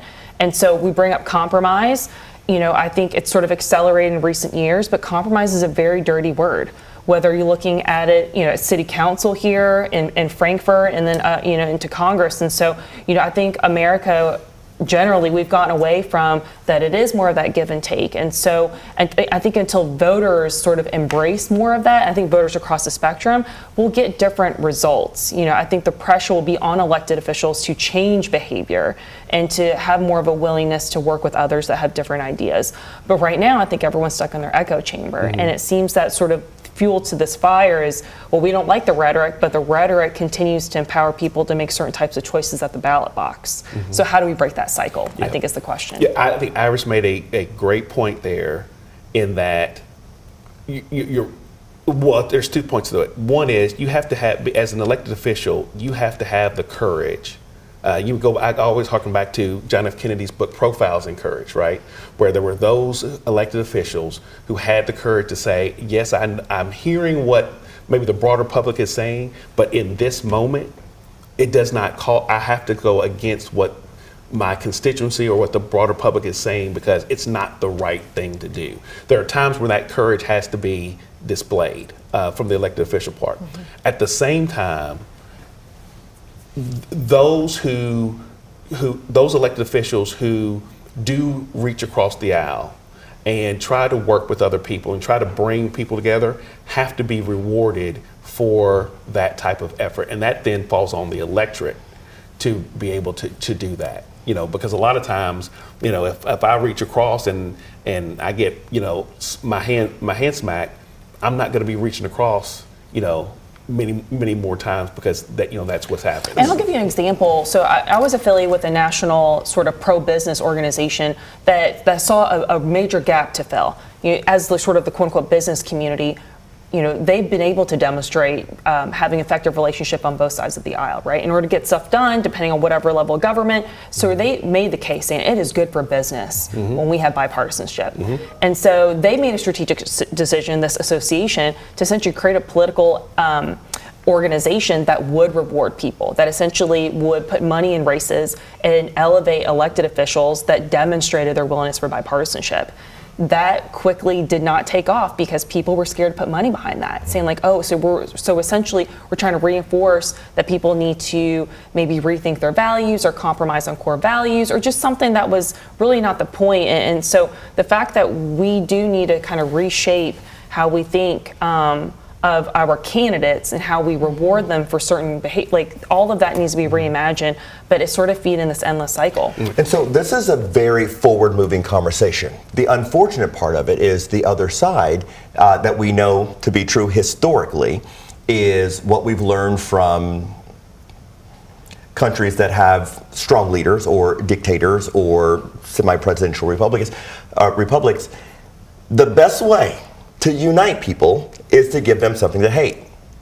That's what's been true over the course of history. It's a little bit of science, right? I think fear sells, right? I think we've maybe talked about that earlier in the night. And so, back in my campaign days, I think the reason that, it would be common, right? Like, oh, Iris, I'm so frustrated about the negative ads and the attack ads. They're effective. They're effective. And so, when you sort of break down sort of the human condition of like what compels you, are you be like, happy, excited to pull the lever for a candidate? Are you absolutely scared because of the contrast? And so it's a little bit of that science. But we've seen where there's, you're right. Fear works, but also hope is a strong motivator as well, right? So that is why you had a Barack Obama in 8 and 12, because it was the power of hope. It was about a movement. and you're surrounding that, and that's what propelled you forward. We got the civil rights movement not because of fear and intimidation, but because of a movement that was built. I think a movement and hope is harder than fear to be able to replicate and to continue to reproduce over and over again, right? And so, but that's the challenge. But at the same time, I think that's the struggle and that's the challenge that we have. The other part of this too is it is also difficult in a democracy when the more people and the more disparate voices that come to the table, it's harder for that democracy to continue to thrive and to grow, right? When we look at the kind of like the creation of our country, right? Mm-hmm. This conversation with these people sitting at this table would not be happening back then. Right. And that's and so you can argue that the framers didn't see it that way. Yet the Constitution that was written and our governing were written in such a way, some way argue because of divine intervention, to where that it would grow with the country as we are evolving and things like that. So, I would say to people, don't be discouraged, by things. You got to stay in the fight. You got to keep on growing. You got to keep on evolving, because that's just life. That's just who we are as individuals and as human beings. Yeah. Yeah. I want to get to some of the more local races here. Of course, if you are joining us, we are with WHAS 11 in Louisville, Kentucky, talking about the 2 constitutional amendments that were on the ballot for Kentucky voters today, one of which was Amendment 1. Isaiah, you've been able to see where over here, I promise. Isaiah is with us. There we go. We have a very big team. We are streaming live here on WHAS 11 Plus, as well as our YouTube channel. So thank you for joining us on both platforms. It is a stream. We're very we're flexible. Very informal here. Very conversational, as you can tell. It's honestly one of the best conversations I've had. I love it. About politics. It's what election day is about. Yeah. Right? It's going to be a long night, but we are here for it. 2-minute pre-recorded piece. Yeah. So Isaiah Martinez, you are bringing in some of the local aspects. Our polls closed at 6 o'clock Eastern time, and we in the majority voted no on Amendment 2. Right. And that was so now we will be keeping our public dollars with our public schools. That stays the same. How does Amendment 1 compare? So Amendment 1, if you remember, it is already illegal for non-citizens, according to federal law, to vote across the country. We've seen efforts in different states like Kentucky to explicitly state it in our state constitution in Kentucky that non-citizens are not able to vote. So essentially this Amendment 1 on your ballot asked you if you would like to prevent non-citizens from voting. As you can see, nearly 1 million Kentuckians so far, we have 73% of the votes in, voted yes to prohibit non-citizens from voting. Only 38% voted no. Again, this was a landslide, and this essentially just doubles down on what is already illegal across the country, guys. All right. Thank you so much, Isaiah. Real quick on the presidential level, we do have Ohio and Texas. Again, there we go. Beat me to the punch. 2 states we expect. Pulling up Texas now because that's a topic of conversation. So no surprises there that Donald Trump has won Texas. However, we have to have a conversation about the Texas Senate race. Oh yeah, Ted Cruz. That's fire. Mm-hmm. I don't think that's been cold yet. I haven't seen any information about it. I just close. I have some recent numbers. One of our producers, Dewey Jones, sent me Ted Cruz last check. This was at about 8:45, so this could be a little dated.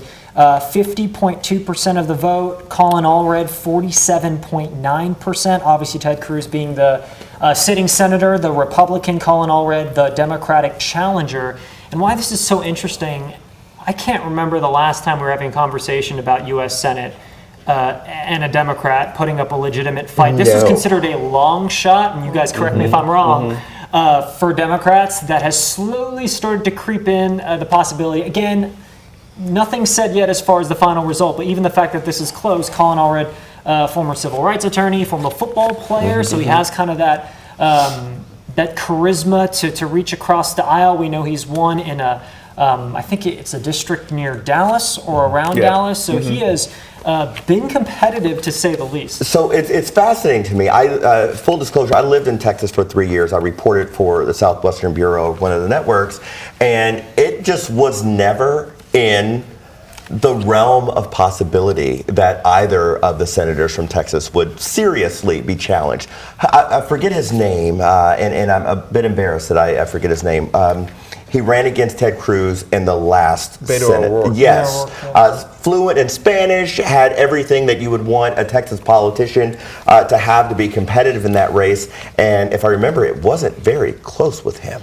And for this time around, for it to be, what did you say, 48, 52, I think it's just something over like that? 50 for Ted Cruz, nearly 48% for Colin Allred. I don't know exactly what's the percentage? So I'm looking at 9:15, 62% of the vote in. Cruz is at 52%, and Allred is at 47%.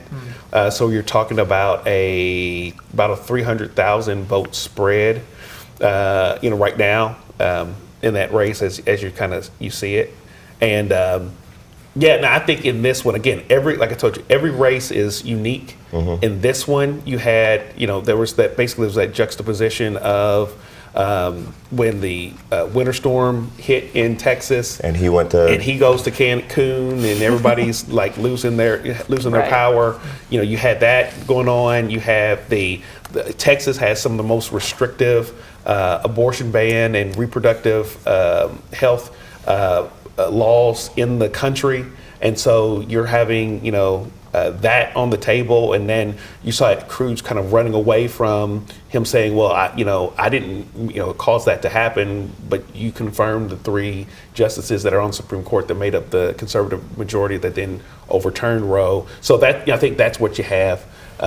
Going on in that race there, but we'll see. I'm trying to look in here and see where that vote is coming. Yeah. So if I can kind of jump in, David. So in recent cycles, Texas has slowly evolved. You look at the core urban centers. I mean, there's been a change. There's been a change in the composition.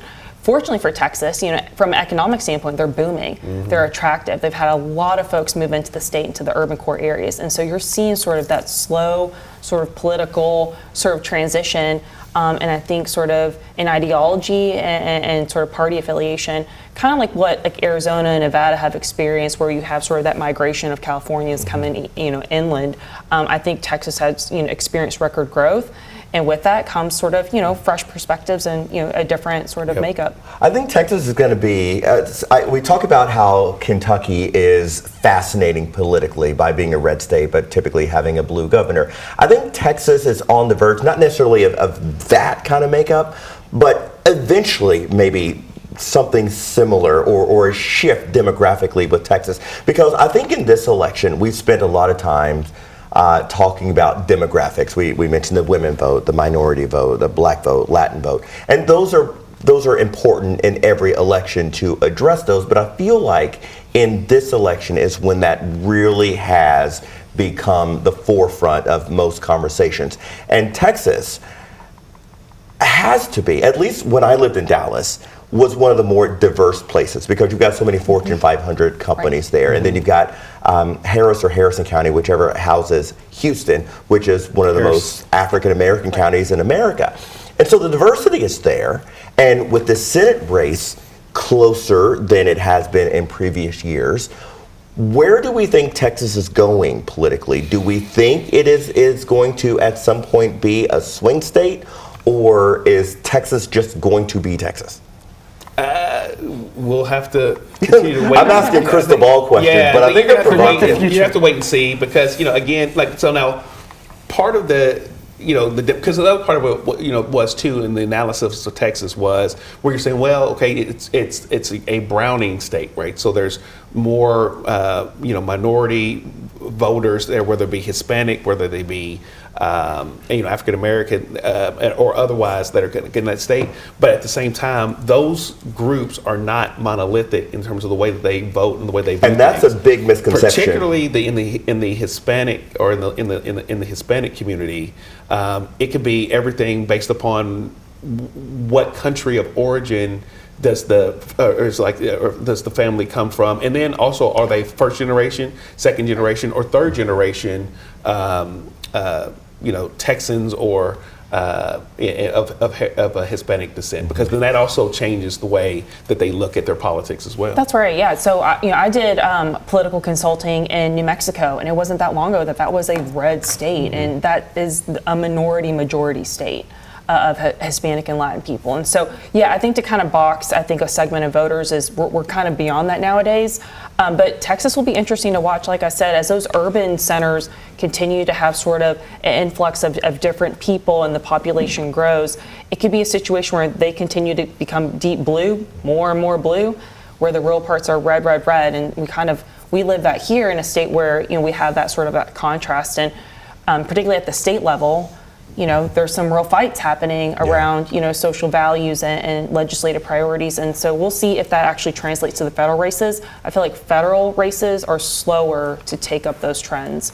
But yeah, Texas as a state, it's Republican controlled, and maybe that may not always be the case. Yeah. Taking a look, we are following up on the AP.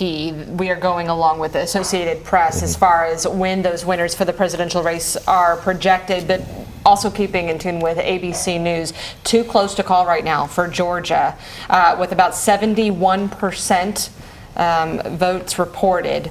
Donald Trump is leading the way with 53% out of Georgia. North Carolina with 51% of precincts reporting. You were looking at Trump at 51%, Harris 48%. A matter of less than 100,000 votes there out of North Carolina. The difference in Georgia, about 250,000.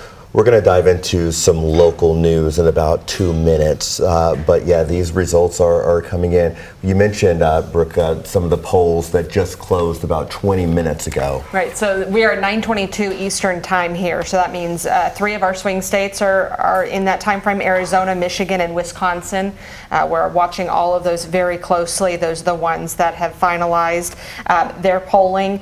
We are still waiting at this point. The last one after the 9 o'clock hour would be Nevada at 10 p.m. That is the one that has gone Democrat both in 2016 and 2020, but still considered a swing state. Iris, you mentioned you did some work in Nevada. Yep. Anything particularly fascinating or interesting or nuanced about Nevada? Nevada, that's going to be a tough state. That could be a long one, particularly if it's close, just because you can postmark your ballot today. Okay. And so it could be days before the results are official.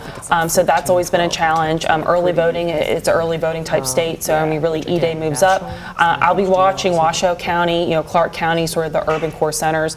And those house so Reno Las Vegas and Reno, okay. and so those are the highly populated counties, and whichever way those break, pretty much dominates the state. And candidates have spent time there, and so it'll be interesting to see the effect. But the fact that Nevada was blue and now it's in contention for Republicans, newsworthy. Yeah. All right, so we're going to cut away from national. We're going to look at some of the races that are happening in Kentucky and Indiana. It's going to be fascinating to see how some of these races play out. We want to get you over to Doug Proffitt, who is looking at some of those races. And after we're done looking at local, we're going to come back and focus on some of the national races. And I do want to talk some about the Metro Council as well. Great. So Doug Proffitt coming up in 3, 2, 1.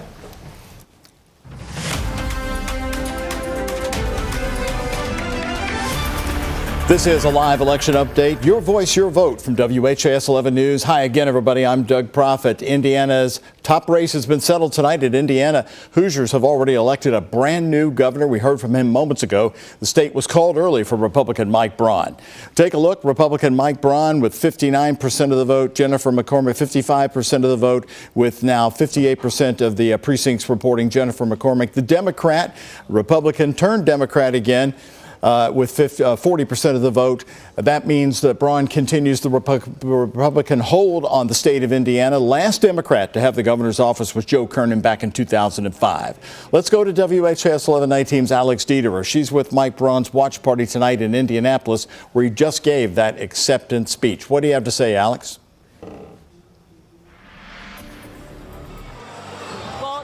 sure you can still hear it. The music and the liveliness here at the JW Marriott in downtown Indianapolis is palpable.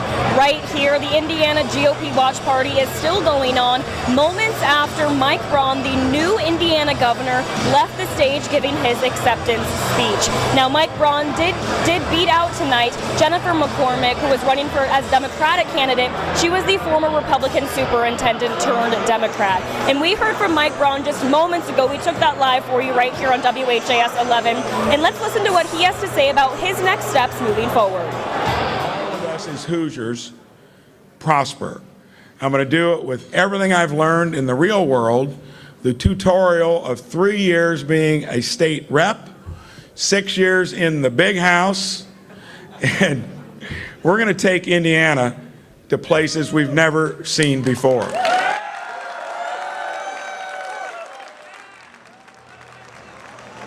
Now, Mike Braun and his now Lieutenant Governor Micah Beckwith will continue the 20-year Republican stronghold that the Republicans have in Indiana as the governorship. And another thing he said tonight was 3 main things that he's really leaning into as the new governor: faith, family, and community. He mentioned that multiple times. We'll give you more tonight on the night team. For now, live in Indianapolis, Alex Dieterwer, WHAS 11 on your side. Alex, thank you. McCormick did take more of the votes than expected for a Democrat in Indiana. At one point, Republicans were concerned about Braun, who had been underperforming in the polls, but as you see, he gets an easy victory tonight. Travis Breeze is there with the McCormick campaign in Indianapolis. And Travis, what's the latest you can tell us? Well, Doug, they still feel that this race is too early to call. They were showing me that some of the Democratic counties like Lake County, where Gary is, and Marion County, where we are right now, are still in the high 50s of reporting. Jennifer McCormick does have a large lead in both of those counties, but the Associated Press does not believe that it's going to be enough to change the outcome of this.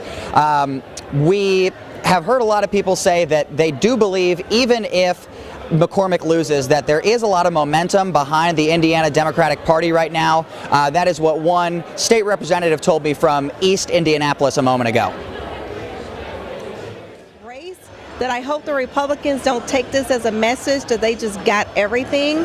I want them to be able to willing to negotiate and work with the Democrats. But I think this sends that message that, hey, even some of your members aren't happy with your policies, your proposals, and we all need to work together.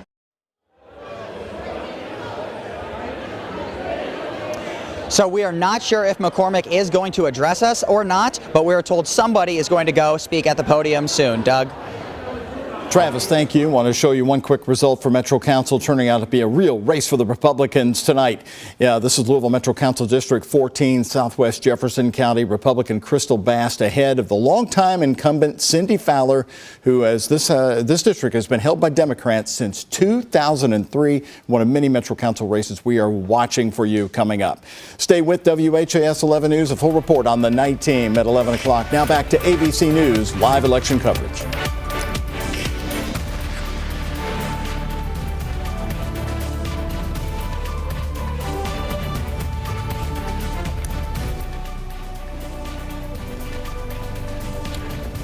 All right, welcome back, everybody, especially to those of you watching on YouTube and the WHAS 11 app. We want to spend some time. We've been focusing on the national election, the race for president, the balance of power in Congress, rightfully so. We want to focus on some of the local races here, in particular, the Louisville Metro Council. Mm-hmm. What is going on in the world of the Metro Council? This is a body that has been a supermajority for the Democrats for years.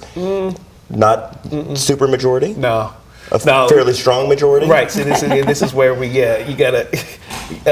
The council has always been about where it goes back to is about 14 Democrats. At its height, it was like, about 14 Democrats. And then 12 Republicans. Oh, okay, so much closer. Yeah, so it's always kind of. Why has it felt so different?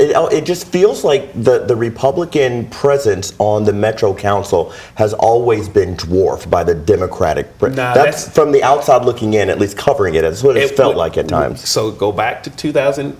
when the council was first formed, it basically had that split where you had to have 14 votes to pass anything on the Metro Council, including and it all went back to voting for who was going to be the president. So you had the first time go around, you had a Democratic president, 3 Democratic members of the council didn't like the way that they were treated. They went over and joined the 11 Republicans. Irish, you're smiling. It shifted back, and that's how you get Kelly Downard as the first Republican president of the Metro Council. And we'll mention, for those of you who are just joining us, David was the president of the Metro Council at one point. Right, elected twice unanimously by both Democrats and Republicans. Noted. Put some respect on that name. Throw that out there.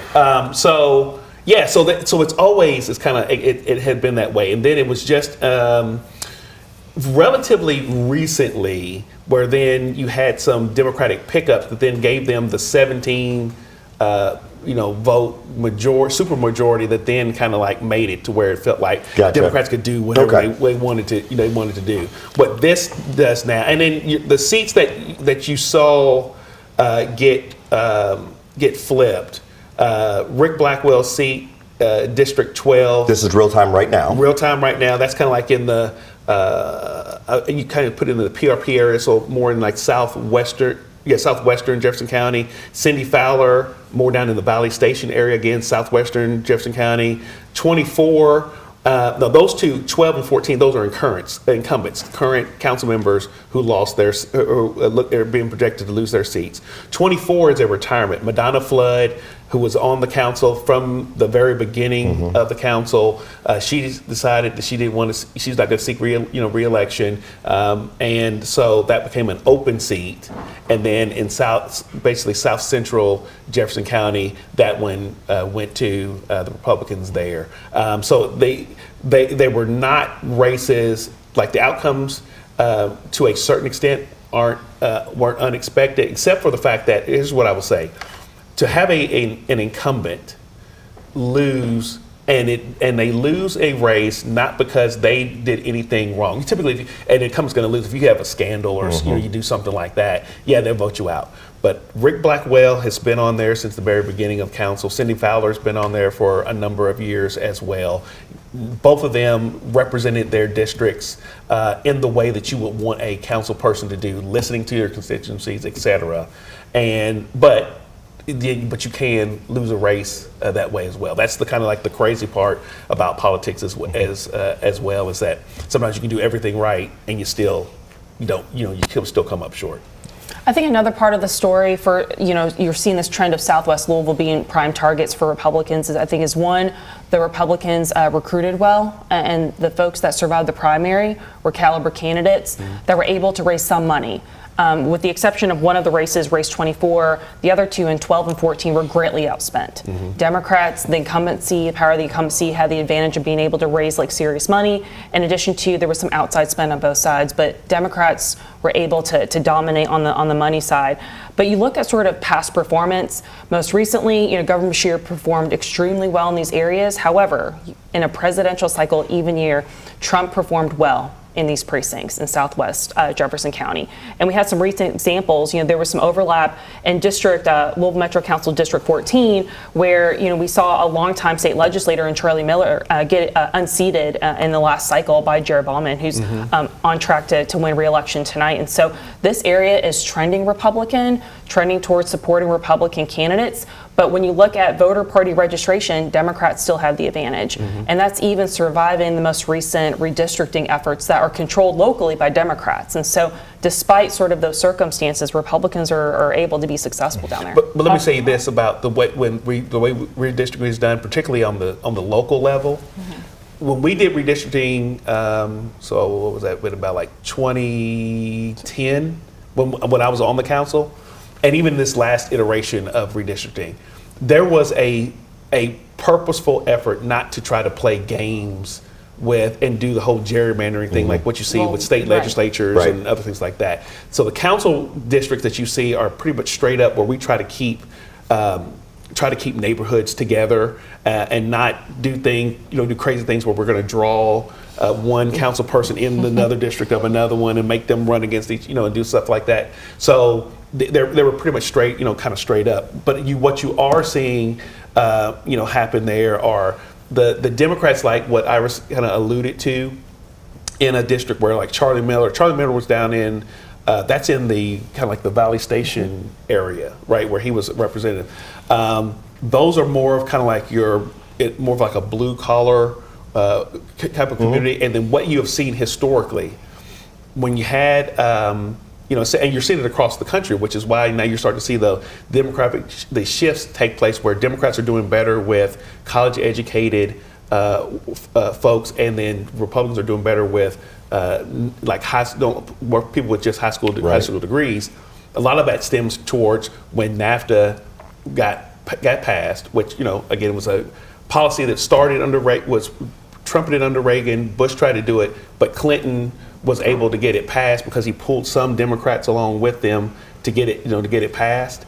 That has had a negative impact on Democrats going forward, because you did start to see in some of our smaller communities across the country where those factory jobs that were there, they started shutting down and going overseas to other places, and so the Democrats have been suffering from that since. Isaiah, what did you have? I'm curious, big picture, and Iris, I can start with you, David. You could weigh in as well. On a state level, Kentucky has gone so heavily Republican. And now in Louisville, correct me if I'm wrong, these numbers are now 14 Democrats, 12 Republicans in the Metro Council. What does this say about the trend moving forward? Because Louisville has always kind of been that blue dot. I know it changes different depending on the race, but what does that mean for the city and kind of the direction it's going? I hate to say it, but I think Louisville Metro Council races are a bit unique in their sort of own right, and obviously, David, you could speak to that a lot more acutely here. But what we've seen in recent cycles, I think back to the 2020 race we had for Louisville mayor, and just thinking through what were some of the top issues, and the fact that the Republican challenger to now Mayor Greenberg was somewhat competitive, and you think back like, what was the dominant issues? Public safety. And so I think these candidates are able to tap into some of that. I didn't see these Metro Council races like sort of nationalize their platform. And so to me, it just goes down to, what are your ideas to address what are the top issues of our community? And I would generically say it's going to be public safety, probably a piece of education, but also like economic opportunity. And particularly with Southwest Louisville, I think there could be a very good argument, I think it was compelling tonight, is that the same old stuff is not working. The status quo is not okay. Well, Rick Blackwell was there since pre-merger, right? Right, he was the original. He was an original, so yeah, he was there at merger. Original, and so like when I think of like Dixie Highway and sort of the economic opportunities compared to like the East End, I think there's a lot of frustration. I saw some that play out in the legislature when we talked about different legislative interventions dealing with cities being able to kind of reopen up or actually establish new cities, dealing with sort of post-merger. Right now is the one that's going the Eastwood, a ballot initiative there. And so I think, Louisvillians are having conversations of like, what is the city or the community doing to support my neighborhood, my part of the city? And I think economic opportunities and public safety are the top issues, and I think that resonated with voters to get away from the status quo, which in this case, we're these longtime incumbents. Right. I know there's the argument when I've talked to some of our representatives outside for districts outside of the Waterston. They say that's kind of what a lot of our residents are fed up with. We pay the same taxes as people within the Waterston. Yeah, the legislature commissioned a specific task force to really peel that open, and some of us that live and breathe that issue is quite complex. But I think the fact that it was elevated in such a way, I think there's a lot more eyes and ears. Like when you think about ambulance services, right? And again, those of us that live these issues, there's I think a real case to be made I think for folks to at least have the conversation of like, why the inner core? What about different parts of the city? The ability to incorporate, the ability to sort of control your own fate. And so if I want my neighborhood to become a recognized city and leveraging our own taxes, so we can have certain services like trash pickup and our own law enforcement. I think communities are starting to take advantage of those opportunities. And hopefully they'll start taking advantage of primary and off-year elections. Well, it's funny you bring that up because, Louisville Metro Council and the mayor's race, come in 26, will be nonpartisan. Yeah. So what does that do? All this feels new. I almost feel like yesterday was merger. And so, it's sort of the next, I guess, evolution. And, Frankfurt sort of deemed that for Louisville Metro government to go towards nonpartisan. And so, that's what's yet to come is to see this next wave of, half the council being up and then the Louisville mayor's race, being nonpartisan. But that it raises an interesting issue because everything that Iris just pointed out in terms of how some of the sentiment may be, particularly as it relates to those particular districts that are in the southwestern portion of the county, all speak towards local control. Right. Give me the opportunity to determine my own destiny. And yet there's a conversation or a debate that's happening where, well, do cities really get that opportunity to be able to do that? We brought up the fact that in 26, the Metro council races and the mayor races are going to be nonpartisan. Do you recall, did we have an election in Louisville to determine whether or not we wanted that or not? No, we voted when we merged with merger in 2002. We were going to have those, have the races being partisan. And in part it was done because it was a negotiation between Republicans and Democrats to make that happen. But then the state legislature voted to say, no, your races are going to be nonpartisan. That wasn't determined by the folks here locally to be able to do that. But in turn, it will make you have to educate yourself. Yeah. We talked about this. But the point I am making is there are times when the control is not ours. No, there are times when people talk about, I want local control, and they support local control. Then there are other times when they're saying, well, no, local control doesn't know how what you decided on the local level is not what we want to do, so we're going to do something differently. And so I think that's where people have to kind of pay attention to how are decisions being made, how are we moving forward as a community, and then actually get out of our government services what it is that we're wanting to get out of it. So it is 9:42 in the Eastern time zone here in the United States. For those of you watching around the country and internationally, we've been spending some time talking about specific races here in Louisville, Kentucky and Southern Indiana, which is our demographic as a local news station. But I do want to turn the conversation back to national elections, in particular polling. We, as a newsroom, we try to avoid most polls because as well as I do, I can create a poll that gets people to say whatever it is I want them to say. Not all polls can be trusted. But in terms of national elections, there's always a conversation on whether or not the polls are accurate. And I did a little bit of research, and it looks like historically in presidential races, the polls have traditionally been accurate. The outlier, nationally for president, the outlier looks to be 2016, the Donald Trump election. And what swayed that was the undecided voter. And I think a lot of journalists struggle with the undecided voter because our job is to be educated on most things all the time and to present that to our electorate. And when we hear undecided voter after a 2-year campaign, that's hard to reconcile. In your mind, looking at the polls, are they, and I know there's so many, it's probably a very difficult question to ask, but are you confident in most polls and do the way we currently poll the country, is that effective? I guess I'm talking about. That's a lot right there. Well, let's start with how we poll people. Yeah, how we poll. So I think the methodology matters. I think those of us that are sort of in this, that read sort of crosstabs, that make a lot of important decisions off polling, the methodology absolutely matters. I think some of the conversation that's been elevated in this cycle is to kind of think of sort of the motivation of the type of voter who is interested in actually responding and completing a survey. Right. And so I think there'll be a lot of sort of post-election analysis of who are you and why?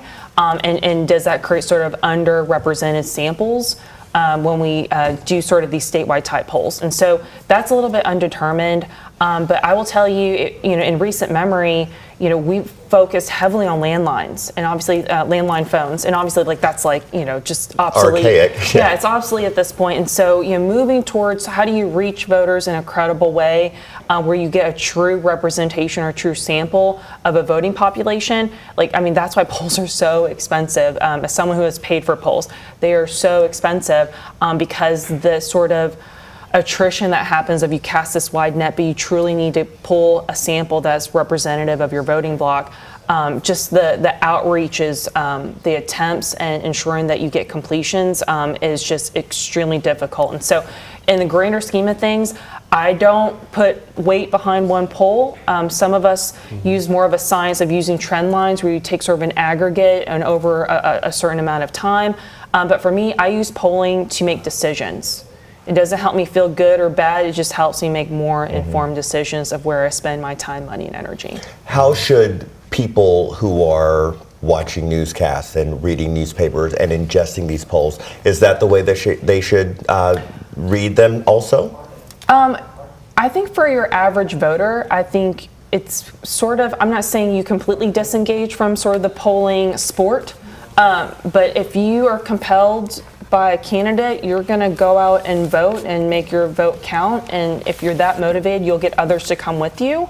And I think sort of, reaching out to sort of your neighbor and your circles of influence, that's more insightful because you're within control and you have the ability maybe, pull in a vote here and there and actually make a difference. Whereas I don't really know what the average voter gets out of polls, except for if you're purely consuming it for entertainment purposes. But from a decision-making standpoint, I think as a person that sort of works in campaigns, I am concerned about a voter that's solely motivated by poll returns, because that truly could be a snapshot of a day, of a certain time of day in a certain part of the country on, and so I just think there's just so many unknowns. And so I think polls are mostly for us, literally us at the table. Right. But I think for average voters, the campaigns are moving beyond that.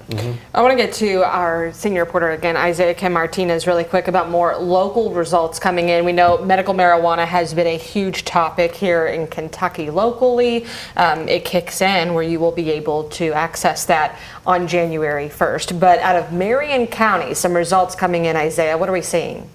Brooke, we have results in many of our Kentucky counties, specifically in our DMA. For right now, you actually see Nelson County, which is, of course, just south of us, 75% of Nelson County Kentuckians, that's just over 16,000 votes, opted in to allow licensees, dispensaries, cultivators of medical marijuana to operate within the county. The reason why this matters is because we know that statewide we're going to be seeing medical marijuana be grown, be sold, be used, but each county has opted in, many of them, to decide whether it is allowed in theirs. We see Grayson County, 100% of reporting, 65% voting yes. And we're going to cycle through a few of these here. Long story short here, Kentuckians in general want to allow this to come to their county and folks to use medical marijuana. We see Henry County, again here, 71% saying yes. We have one more, Marion County, 76% saying yes. This is a big deal. This is one of the big bills that was passed just a couple years ago to create this medical marijuana program. The governor's office has led some efforts to get that going here. Meade County, another one, 70%, nearly 10,000 Kentuckians, again, opting in to allow cultivators, dispensaries to operate within their county. Again, this is something that a lot of folks are talking about in Kentucky. It seems like for the most part, outside of a couple counties, we can't call yet. The answer is yes for now, guys.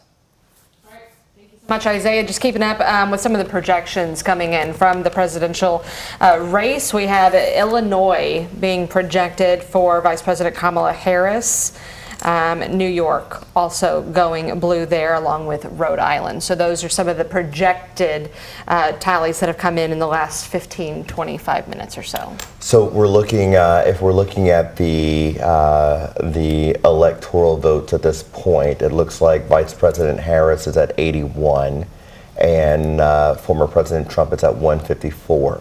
that is, you're almost hesitant to even talk about those numbers at this point, just because we know that they don't mean anything. But for those of you who like watching the tickers tick, that's where we are. ABC actually has 162 now for Trump when we're going back and forth. All of the networks are coming in, but 81 to 162, 270 are needed to win. You mentioned, we were talking about Maryland a second ago, David, and it's, I mentioned that today is the anniversary of the first black woman to have been elected to the U.S. Senate. That's Shirley Chisholm several years ago, but something significant is happening in New England. Is it Maryland we were talking about? So they've called Angela Alsobrooks' race in the for the Senate where she's going to be serving as their next senator there. She, along with Lisa Rochester Blunt from Delaware, be serving together, and so it'll be the first time that you'll have two African American women serving in the Senate at the same time. Which, again, like I said, we've never had that before, and so it's showing progress that you can have people from all walks of life being able to serve in some of the highest posts in the land, and so it's a good and encouraging sign. That's a victory, but it still feels like it's 2024, and I'm surprised that is just now. I guess if you think about it, obviously you're right, but I would have thought that would have been a thing years and years ago. Well, progress, as long as it's steady, then we're okay. But it takes time to do it, and that's why when we were having the conversation earlier about being engaged in a democracy, that sometimes it's hard work, and you have to stay at it and continue to keep on moving forward to make advancements. One thing I wanted to talk about, we mentioned this over the last couple of hours of our coverage, is talking about like how locally we'll have the nonpartisan elections. We've talked about the straight ticket vote and how Kentucky is one of just a handful, one of six. Where you can go and just not even worry about most of your ballot. You just, at the very top, bubble in Republican or Democrat. Do you feel like there is a point in which we can do away with that, where we have to tell people, you've got to educate yourself, because we're seeing so many people now, where we have a red state with a blue governor or vice versa, that people want to be able to cross party lines when they vote. And you can do that. And they can. And you can do that, but it's just that option of, someone who just wants to come in and really not be knowledgeable on every single person, but know that or feel that they should vote their party. I think a lot of times if you start digging into the way that most people vote, particularly, nowadays, they vote pretty much straight party. We're looking at I'd be curious, so let's talk, for example, in North Carolina. I'd be curious to see how many people who voted for Governor Stein, the Democrat, for governor, to then turn around and then vote for Donald Trump to be president in that state. I'm curious to see how often that happens, because I think most of the time, if folks are coming out to vote, they're mostly motivated for what's ever happening at the top of the ticket, and then they pretty much go down the line that way. And even in nonpartisan races, we can point to Lexington as an example. They're nonpartisan, but I guarantee I will go down the list of every single person. I can tell you that's a Republican, that's a Democrat, and they will self-identify that way. Why? Because there is some benefit to the party label being associated with you. But it also becomes incumbent upon you as the candidate too to be able to express yourself as to what it is that you believe in and how do you move forward. So. I'm getting back to the national election, the conversation around Joe Biden stepping out of the race and Kamala Harris coming in. One of the comments somebody made was, when Kamala Harris ran for president, she didn't even make a dent in the early part of the run for the primary. She was the first one out, right? First one out. And now, how are we supposed to get behind somebody who could not secure the vote? Secure that kind of vote. And then somebody made a comment that, Joe Biden gave her power. And my initial thought was, well, Joe Biden did not give Kamala Harris power by stepping aside. He gave her the opportunity to earn power, which a lot of people have argued she has done quite well.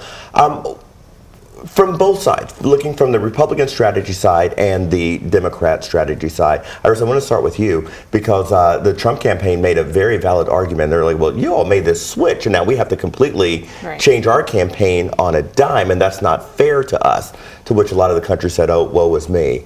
But I think there was merit to that argument. Yeah, it'll be interesting what conversations we have about sort of the nomination process, right, and these conventions. And so I look at more as not really that piece to it, but more of just the nomination process. Because I would beg that if that happened on the Republican side, that would have not been a smooth transition. Just because I feel like my party takes a lot of pride in the primary process. And that people do want choice, and I think a lot of us agree about competitive primaries and letting sort of like a candidate sort of rise to the occasion, be battle tested and ready for a general election. And I'm one of those that believes in a competitive primary. Like, someone should not just be entitled to a seat. So that's sort of my perspective. But I mean, I think the Democrat, like, that's more of an internal Democratic Party. I think conversation of, you know, how do we ensure that we have the strongest nominee ready to go at the jump, so you're not having a campaign that's compressed in 100 days. So David, I want to come to you because I want you to answer that question, but full disclosure, in less than 1 minute, we're going to go to a local news break, so we'll probably cut you off midway and then circle back to it.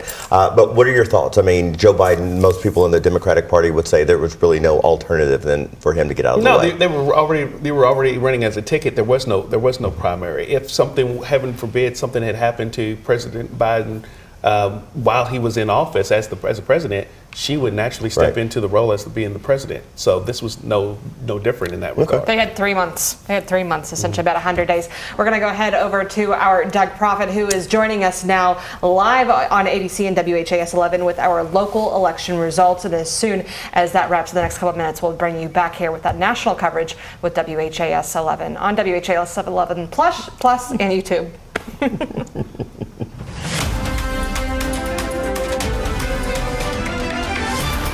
Your voice, your vote, local update here, live election results from WHAS 11 News. Hi again, everybody. I'm Doug Prophet. For the next few minutes, we're going to bring you up to date. The Jefferson County Republican Party was looking to expand the hold on the Louisville Metro Council, gain some seats now to the finish line in the East End for Metro Council District 17. This is where the Democrat was making strong inroads against the GOP incumbent. Here's the current results, though, with 100% of the precincts in. Scott Reed handily winning here over Matthew Golden at 47% at the moment. Here, the latest results. Matthew Golden had been with the Jefferson County Attorney's Office for 20 years.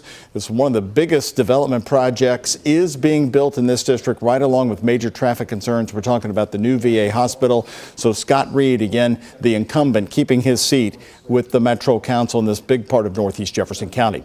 Well, here's the switch for you. Republican Kevin Bratcher left his position in the Kentucky State House to run for Metro Council, where he said he felt that he could be more effective.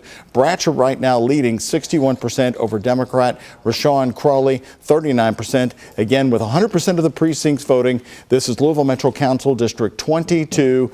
Kevin Bratcher becomes a Metro Council member.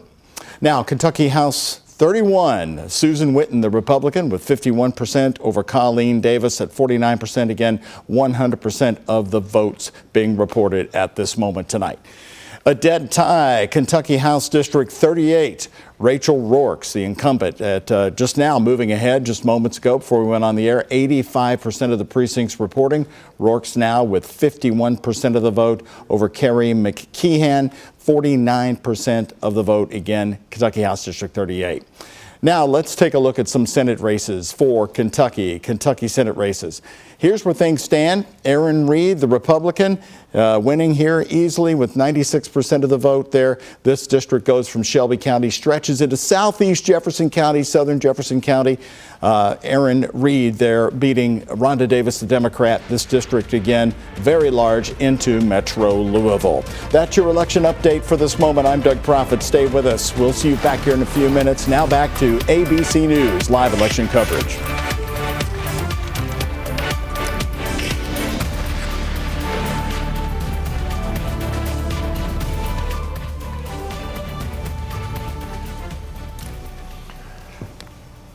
It is 10 o'clock in the Eastern time zone of the United States, where we are sitting pretty in Louisville, Kentucky, covering Louisville and covering Kentucky and Southern Indiana. At 10 o'clock, some more polls or some more states are going to close, I would imagine. The very last one of our swing states out of 7, the last one would be Nevada, that closes right at 10 o'clock. It went blue for both the last 2 elections, with Hillary in 2016 and then Joe Biden in 2020. So again, that's one we're watching very closely, and that will be the last. We have Arizona, Georgia, Michigan, Nevada, North Carolina, Pennsylvania, and Wisconsin all wrapping up. Those will be the deciding factors in the presidential election. I can say Georgia and North Carolina right now too close to call, with a slight margin ahead for Trump in both of those states.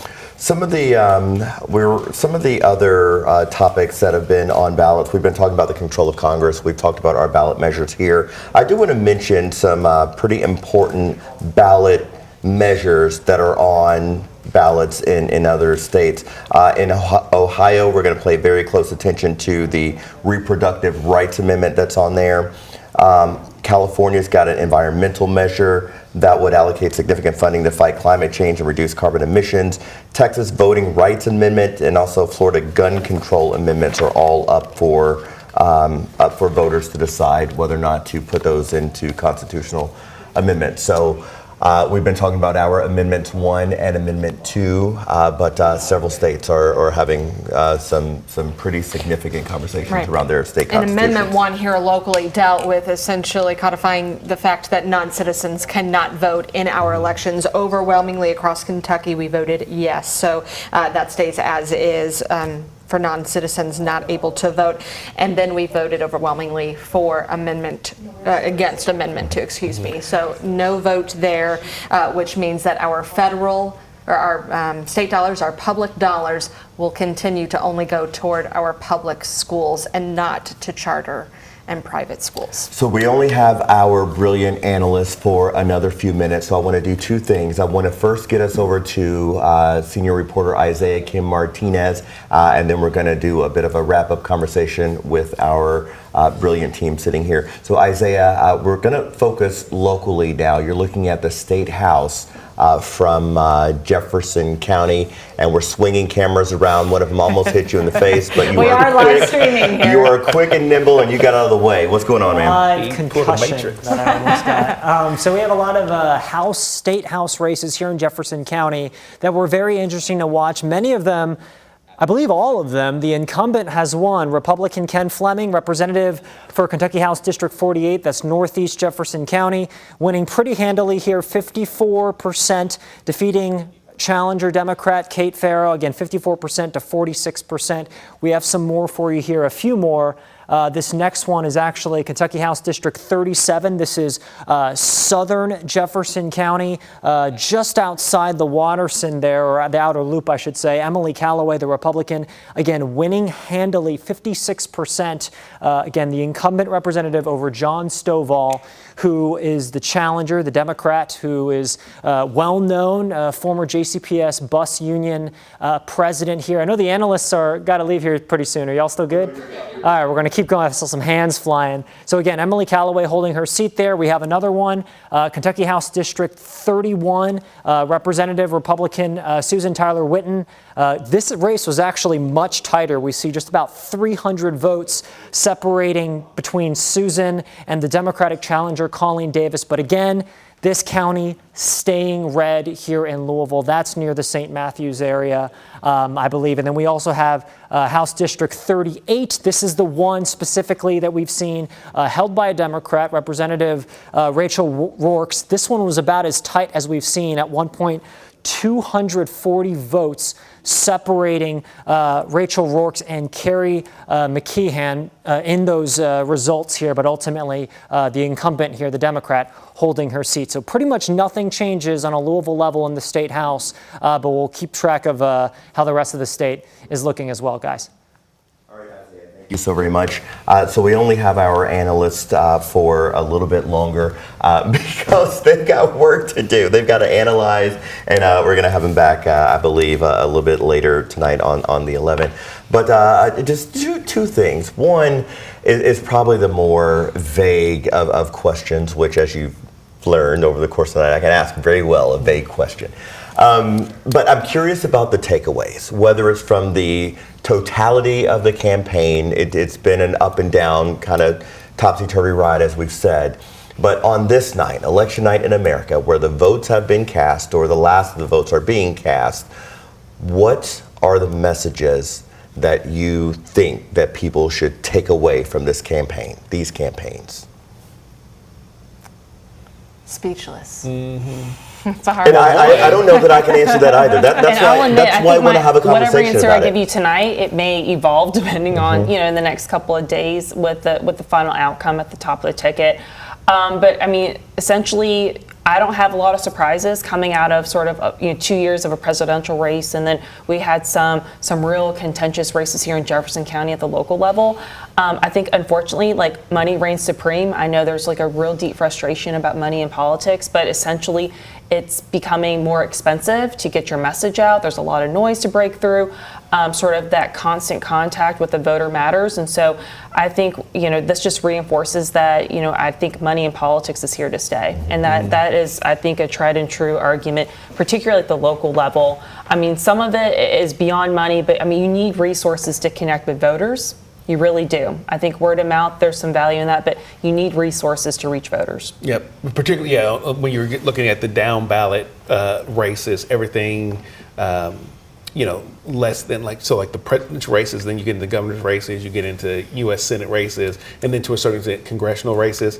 Anything further down on the ballot, you've got to, either you're going to have the resources that then allows for you to do the digital ads, to do TV ads, radio ads, or you're just going to have to literally like wear out shoes and your shoe leather and knocking on doors to the point to where, and sending mail to where people see you, your message, what you're talking about, what it is you're wanting to do, and they really get a chance to get to know you. That almost feels like an impasse, because we've talked so aggressively over the last couple of years about getting more people involved in the process. But if we're simultaneously saying you've got to have a level of resource to do that too, that is inherently alienating. But here's what we're saying: when we're saying get involved in the process, if I'm it's about one, realizing where most of the decisions that directly affect your life take place. Mm-hmm. They do not take place in Washington, D.C. True. But primarily they're more in Frankfurt, or they're going to be more in your city hall, or where your county fiscal courthouse is located. That's where those decisions get made.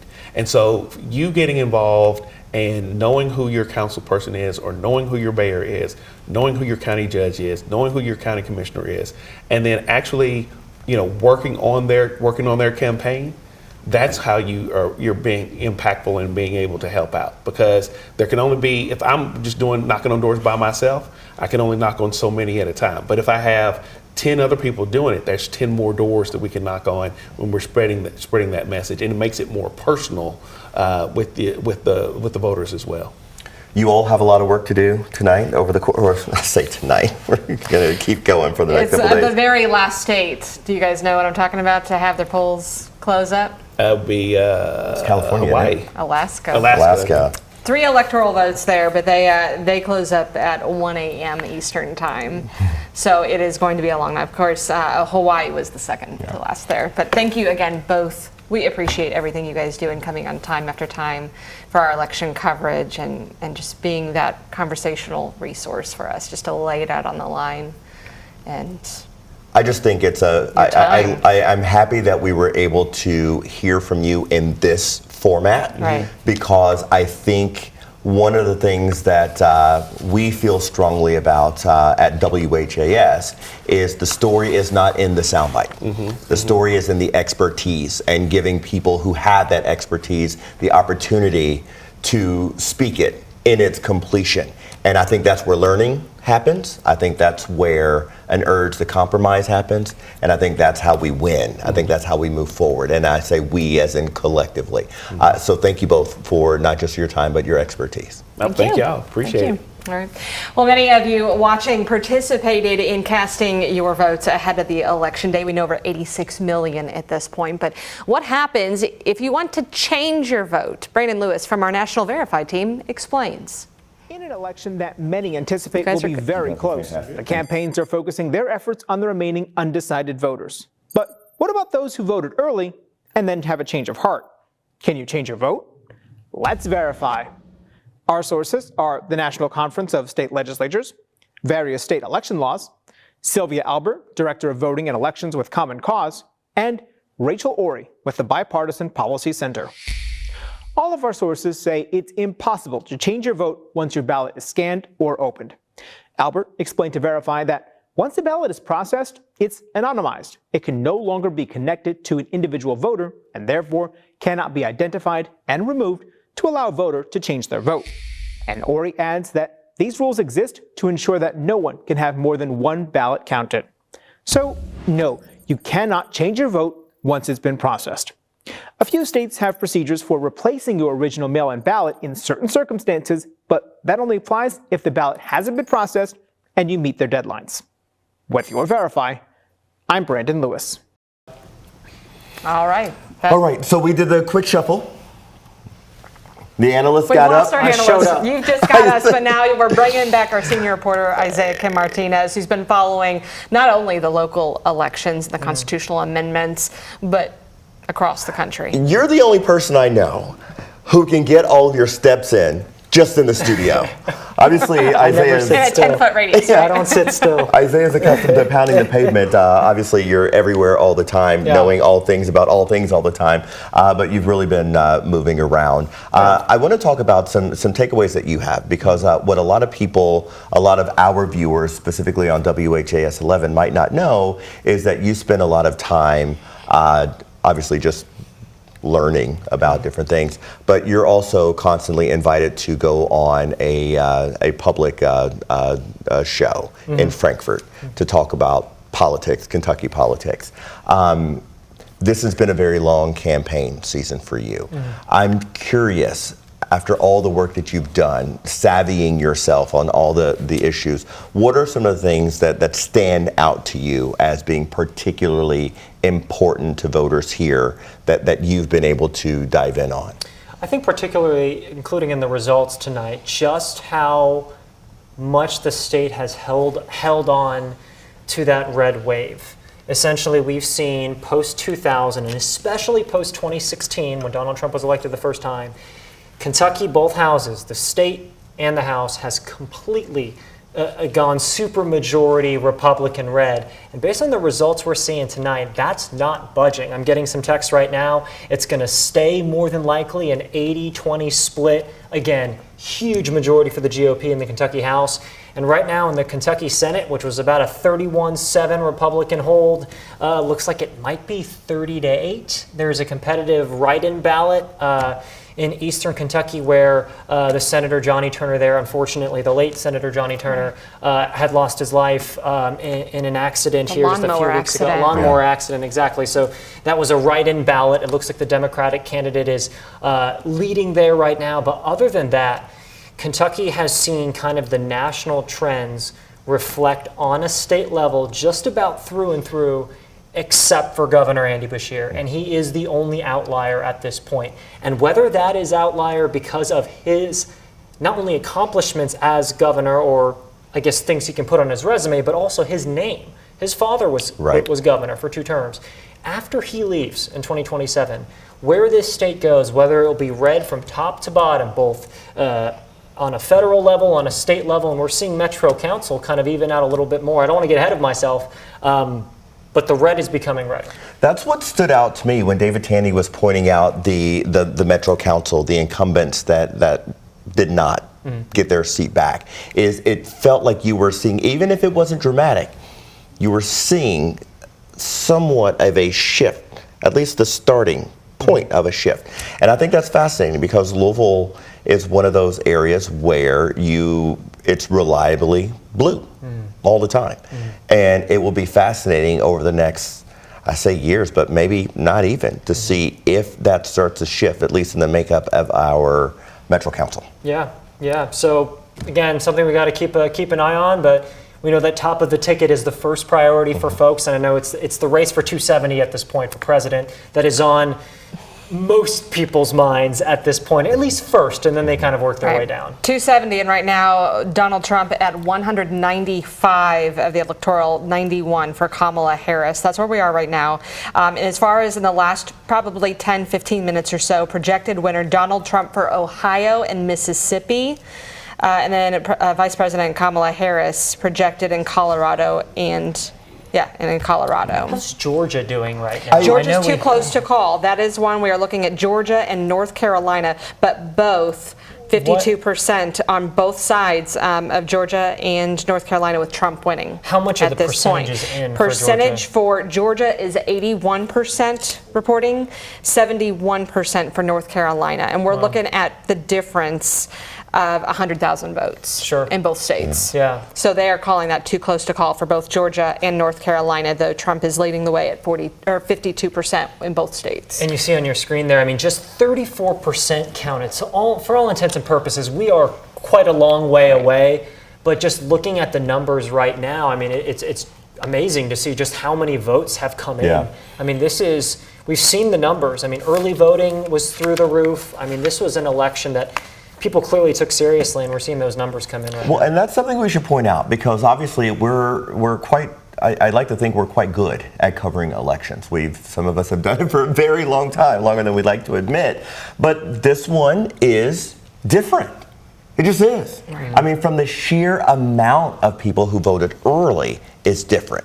And the lines at the polls of people who are voting today are very, very long. We've said that 86 million people early voted. Yeah, and I say that because you remember when we were having the conversation about the polls, whether polls have been historically accurate or not.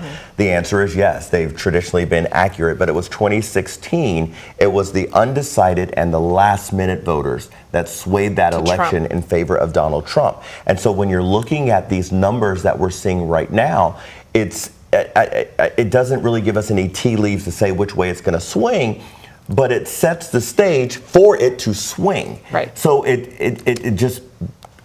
shuts down any level of confidence that most people who are adept at calling election typically would have. Right. And the balance of power too, House and Senate, Republicans leading both at this point. Well, I was about to ask, and we're talking with our producers here to try to get this up. Do you have Ohio and Montana? Because those are the two big U.S. Senate seats that Democrats held through 2022, despite both states being red states. So it looks like Ohio's has been projected for Trump. And it looks like Montana. Well, as far as the Senate seats. Oh, as far as the Senate seats, okay. Because both in Ohio and Montana, the incumbents, the ones who currently hold the seats, are both Democrats. I believe in Montana it's John Tester. I spent a lot of time. I worked in Montana for a year. Braun is in Ohio.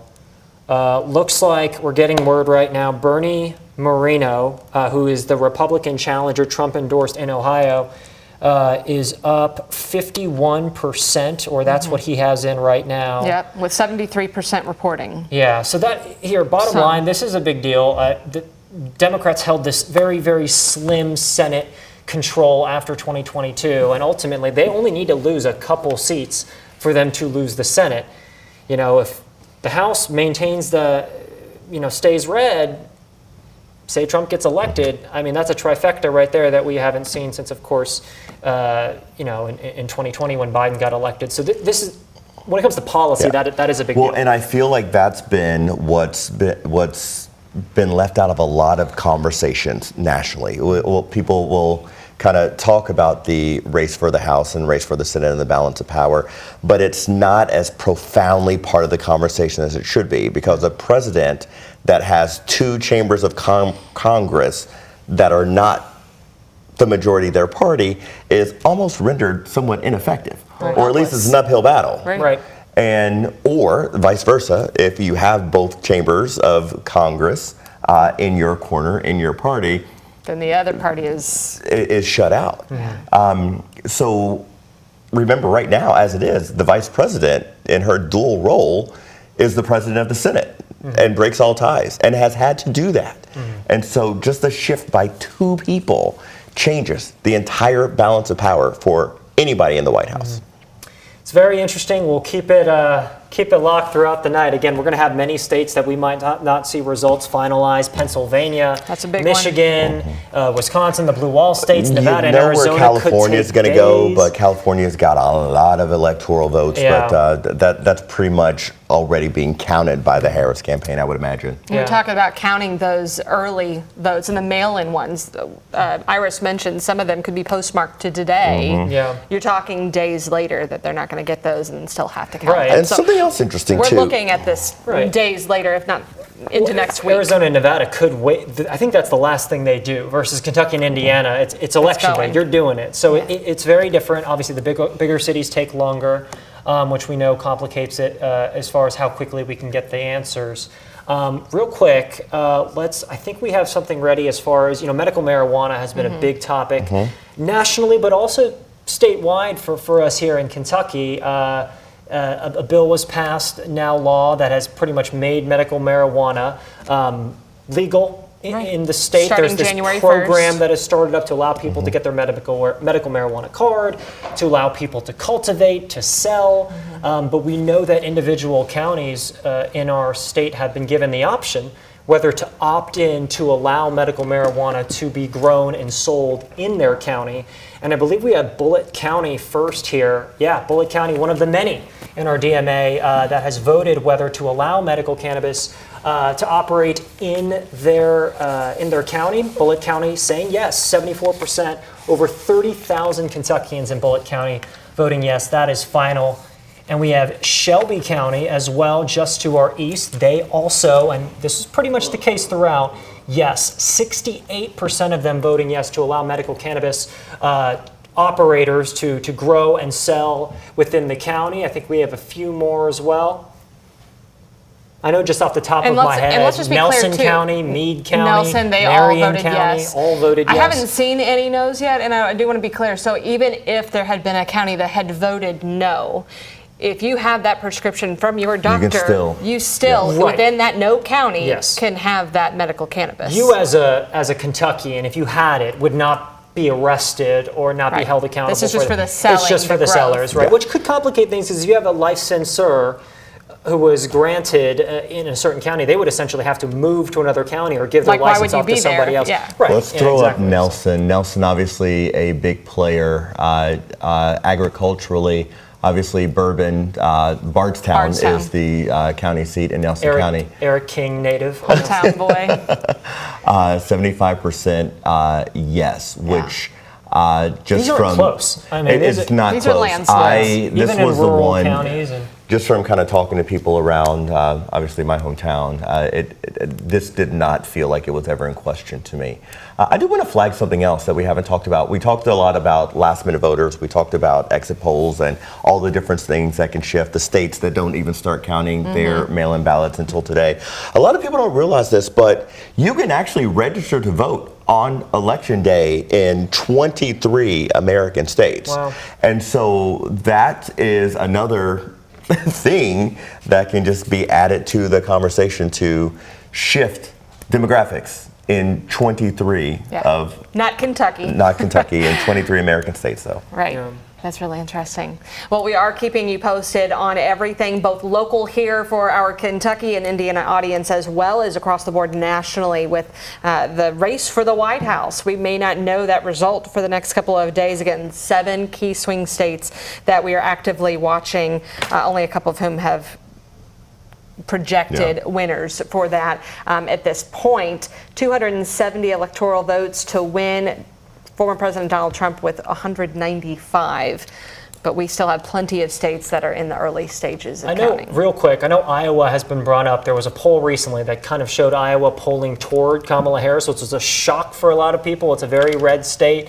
I don't think many folks think that she's going to win that state. But if that is potentially closer than it was in 2020, that could potentially provide some idea of how some other Midwestern states might be moving in. Which Similar could be mentality, valuable. the same mentality that we were using to talk about the race for the Senate in Texas. Yes. Right now, Iowa, 47% reporting, and Trump is leading the way at 53%. We're talking maybe 70,000 votes in between there. Wow. So let's do this. It is 10:24 in the Eastern time zone. We've been talking a lot about the national election. We want to take a pause to look at some of the more pressing local races that are going on here in, as we call it, Kentucky and Indiana, particularly southern Indiana. We've got Doug Proffitt here who's going to give you a look at some of those races.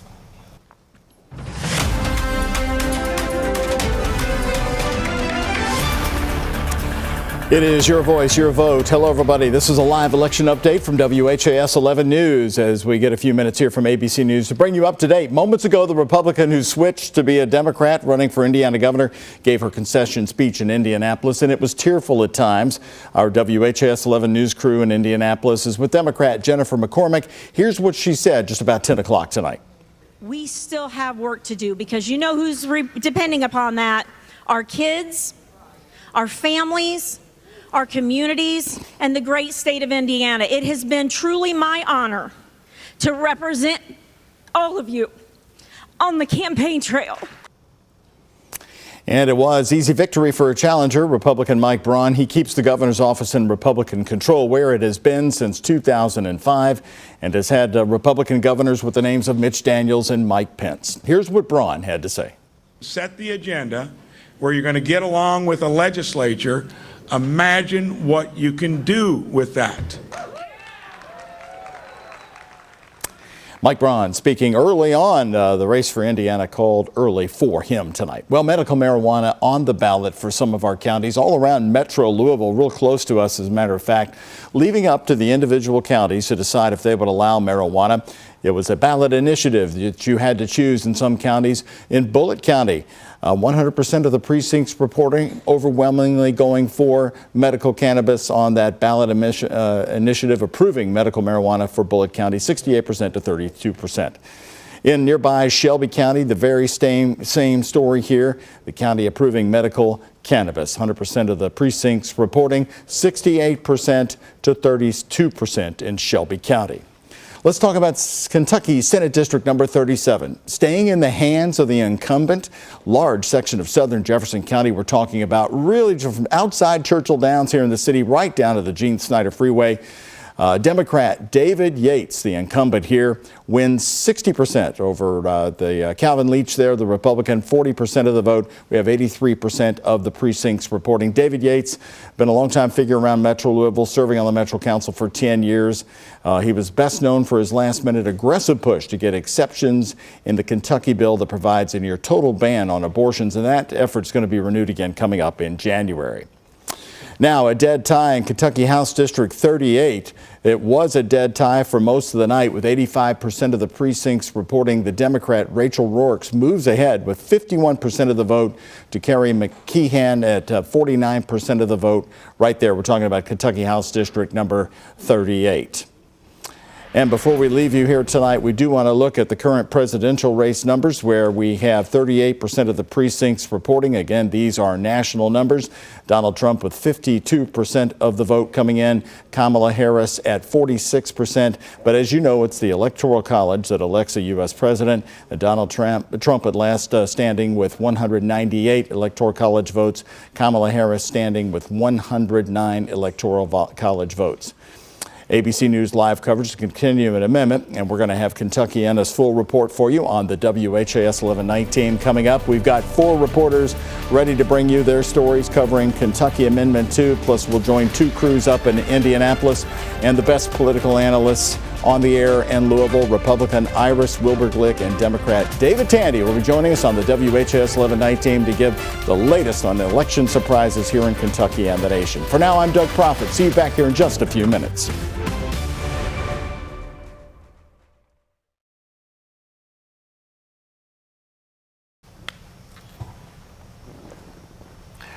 (10:28) on this election night.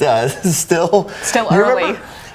I don't know if everybody's old enough to remember the days where we know who won all the races. And we can go to bed after the 11 o'clock news. That's not tonight. That wasn't That's too long not ago. what's happening. 38% of the vote counted, so there's not even halfway, and it's going to take a bit. Something else that's vastly different from previous elections is the amount of people that have already voted. When we even started this day, 86 million Americans had voted already.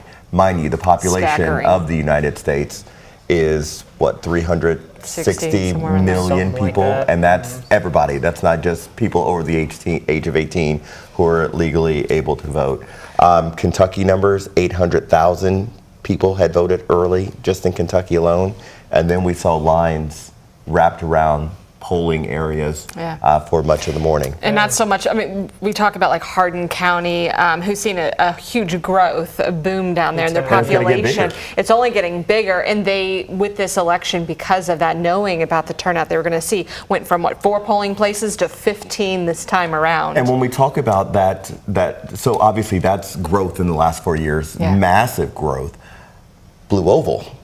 Yet to come. When that comes online, they're already anticipating in the school system and in the workforce and housing needs for this massive influx of people. And then you already have Fort Knox in the area too that's always bringing in people. So Hardin County, I would argue in 4 years is going to be much, much larger than it is now. And we talked about the hours long waits, some of which were not expected. Everyone knows if you're going to go on election day, especially in the morning, you're not getting in and out. It might be longer than a lunch break. It's going to be longer than that hour. And for some people, we know it was 2, and some of the Democrats within Jefferson County tried to even get our hours extended because of an issue. And if you want to mention that, we talked about these e-poll books, which are essentially like a Chromebook or a laptop that when you go in and you show your ID, they look you up. And that's how they count you in, to pretty much make sure that you don't get to vote a second time. And that's where the issue was today. The issue was, from my understanding, and this was according to the county clerk, that essentially because of all the early voting that they had, all the info that needed to be downloaded, essentially it just got kind of put at a standstill. So everyone was waiting in line, but they couldn't just keep going with people and processing people. That's where you had basically nothing happening for some people for 2 to 3 hours, which is why there was this effort. The mayor called forth, and the Democratic Party of Kentucky came after and said, ACLU joined in. Right, basically filing this quick last-minute lawsuit, which apparently was the only way to do it, to extend the poll hours for another 2. They wanted it till 8 o'clock to allow more people who maybe had left, gone to work, then come back, didn't get off till after 6 to go ahead and get in line. The judge in this case ended up denying that ruling. I know that the Secretary of State is probably going to say, listen, bottom line, there were early voting days, there were 3 of them. And that was key. He did warn people. And you know, it still they were hurts to begged see to come early. And then they would also argue that you were delayed in voting. You weren't prevented from voting, is what the argument would be. You had the option of coming back and staying getting in the line. If you had the ability to come back, is what it comes down to. You know, top of the ticket is what brings out the majority of people, whether it be 60, 65% turnout or more here in Kentucky. We have what we're looking at as far as Donald Trump v. Kamala Harris right now. The breakdown, Donald Trump leading 52% to 46%, but again, that is just with 38% of the vote online. We know that we now have all the polls closed in all the battleground states, all 7, but it could take quite a bit of time. We only might have Georgia and North Carolina maybe called tonight. I know at last check, maybe they had, 80% of the votes counted in those 2 states with Trump leading in both. But we want to say it's called the blue and red mirage, depending on where you are, depending on what votes were counted when, whether it be early, absentee, mail-in. This could really shift, especially nowadays where early voting doesn't just mean more Democrats in these bigger cities. So we really can't call it until we see it. Georgia, North Carolina, now looking around 83, 86% that are reporting, and the margins are getting thinner. Trump was at 52%, now down to 51, but still leading both of those states by that very thin margin. The reality, too, is that nothing yet has been a surprise. No. To this point. To this point, everything is as expected. Kentucky and Indiana were called very quick. I believe we knew that before we sat down. Kentucky, Indiana, and Vermont were just boom, boom, boom right off the bat. We came down and said, you know what, we don't need any notes. We can talk about this. Pennsylvania is one of the top ones that we are going to be looking for, and you gotta win Philadelphia to get the state in Bucks County there, and that's one that's going to probably take some time because those mail-in ballots were just getting counted today. Whoever loses Pennsylvania, I mean, is behind the 8 ball. Right. That's what it comes down to. I mean, that's 19 electoral votes. It's the biggest electoral prize out of all the swing states. You know both candidates. I mean, looking at any of the other states, we have to win the Keystone State. That's another state we might not see till tomorrow morning, maybe. Iowa just declared for Donald Trump. So we should also acknowledge that Donald Trump is in Florida tonight. He is at Mar-a-Lago.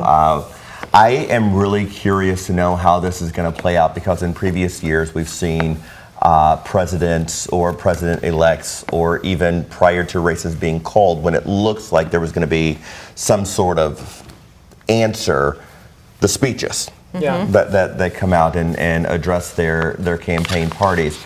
I'm curious to know what that's going to look like tonight. I mean, it's already 10:30 and we've not heard from either candidate. But as I was saying, Donald Trump is in Florida. He's at Mar-a-Lago. The vice president is in Washington, D.C. at Howard University, which should not be left out of the conversation. That is a very intentional and purposeful move on her part. A lot of times people who attend HBCUs feel as though they are looked at as less than. Howard itself is often referred to as the Black Harvard, which people who go to Howard will tell you, don't do that. Don't say that. We're in our own, you know, we hold our own and produce high caliber graduates every year. So it's very, very intentional and purposeful that she's doing it there. My point is, we don't know if we're going to see her tonight, because we don't know how late this is going to go with some of the states being in limbo. On a state level, we had some important races to look at. First was obviously, and we'll get to the Kentucky amendments 1 and 2 in a second. Indiana, obviously, we had a governor's race, right? The incumbent or the sitting governor, Governor Holcomb, his 2 terms were up. He's leaving, so it was an open seat. It was Senator Mike Braun versus challenger Democrat Jennifer McCormick. Mike Braun won pretty easily, y'all. I mean, this was within maybe 10 minutes of us being up here. We had live crews there, and then boom. Well, and it was fascinating. 62% of the vote. I mean, it wasn't particularly close. I mean, the Republican holds that seat. And we say that surprisingly because it looked like this was going to be closer than it was. A former Republican turned Democrat. Right. Any other year, we would have said confidently, we know how this race is going to go. But this one was kind of a little bit dicier as it came down to the wire. But that declared very quickly. It was Braun's team, including his running mate. There was a lot of kind of self-induced errors, and then you had Jennifer McCormick getting all this money from the Governors Association, which kind of gives you a telltale sign that they maybe feel like she has a chance. Governor Beshear actually crossed state lines and essentially endorsed her at one of her rallies in southern Indiana. So that was what made it so interesting. But here in Kentucky, we didn't have a statewide office to talk about. We had 2 ballot measures primarily that were kind of getting a lot of attention. We actually have, starting with Kentucky Amendment 1, this had to do with the non-citizens. The non-citizens who, of course, non-citizens cannot vote around the country. It is illegal, but there was an effort by legislatures in our state to codify that in the state constitution to say non-citizens are not allowed to vote. And as you can see right here, 62% of Kentuckians, over 1 million Kentuckians, voted yes in favor of prohibiting, not allowing non-citizens to vote. Not quite the surprise here. Right. Not the surprise, essentially doubling down. Doesn't change anything in our... And then Amendment 2, overwhelmingly a no vote, meaning our public tax dollars that can go to schools are going to stay within our public schools and not be shifted over to charter and private schools. And that was a huge campaign that both sides waged on this one. We saw Kentucky's junior Senator Rand Paul really holding the microphone for that one. Yes. Yeah, to vote he was for it, calling on the competition and that school choice he so much wanted. Governor Andy Beshear, on the other hand, giving us a spelling bee, saying N-O.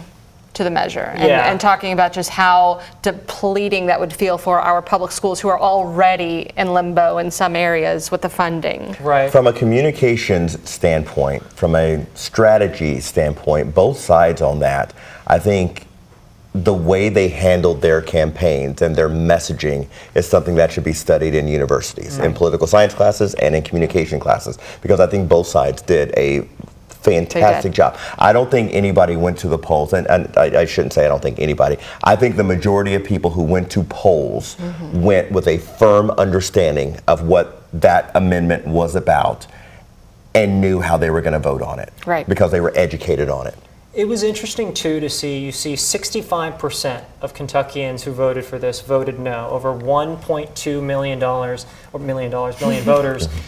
This is a Republican-led state. This was not just a red or blue issue. We saw a lot of superintendents, public school superintendents from our rural counties here in Kentucky come out and say, we don't want to live in a state where public money, tax dollars, go to the private and charter schools that they don't have access to anyway, which I thought was such an interesting argument. And you can see that reflected in the vote as well, because it wasn't close. It wasn't a 51 to 47. 65-35 is pretty telling. Well, you said something earlier in the broadcast that was very astute, and we didn't have time to kind of flesh it out. You pointed out that, especially in a lot of our rural counties, that that public schools are everything, your language. And I think that deserves more fleshing out, because I think what you're meaning for that, not only are they center points for the community, they're oftentimes the largest employers in the community.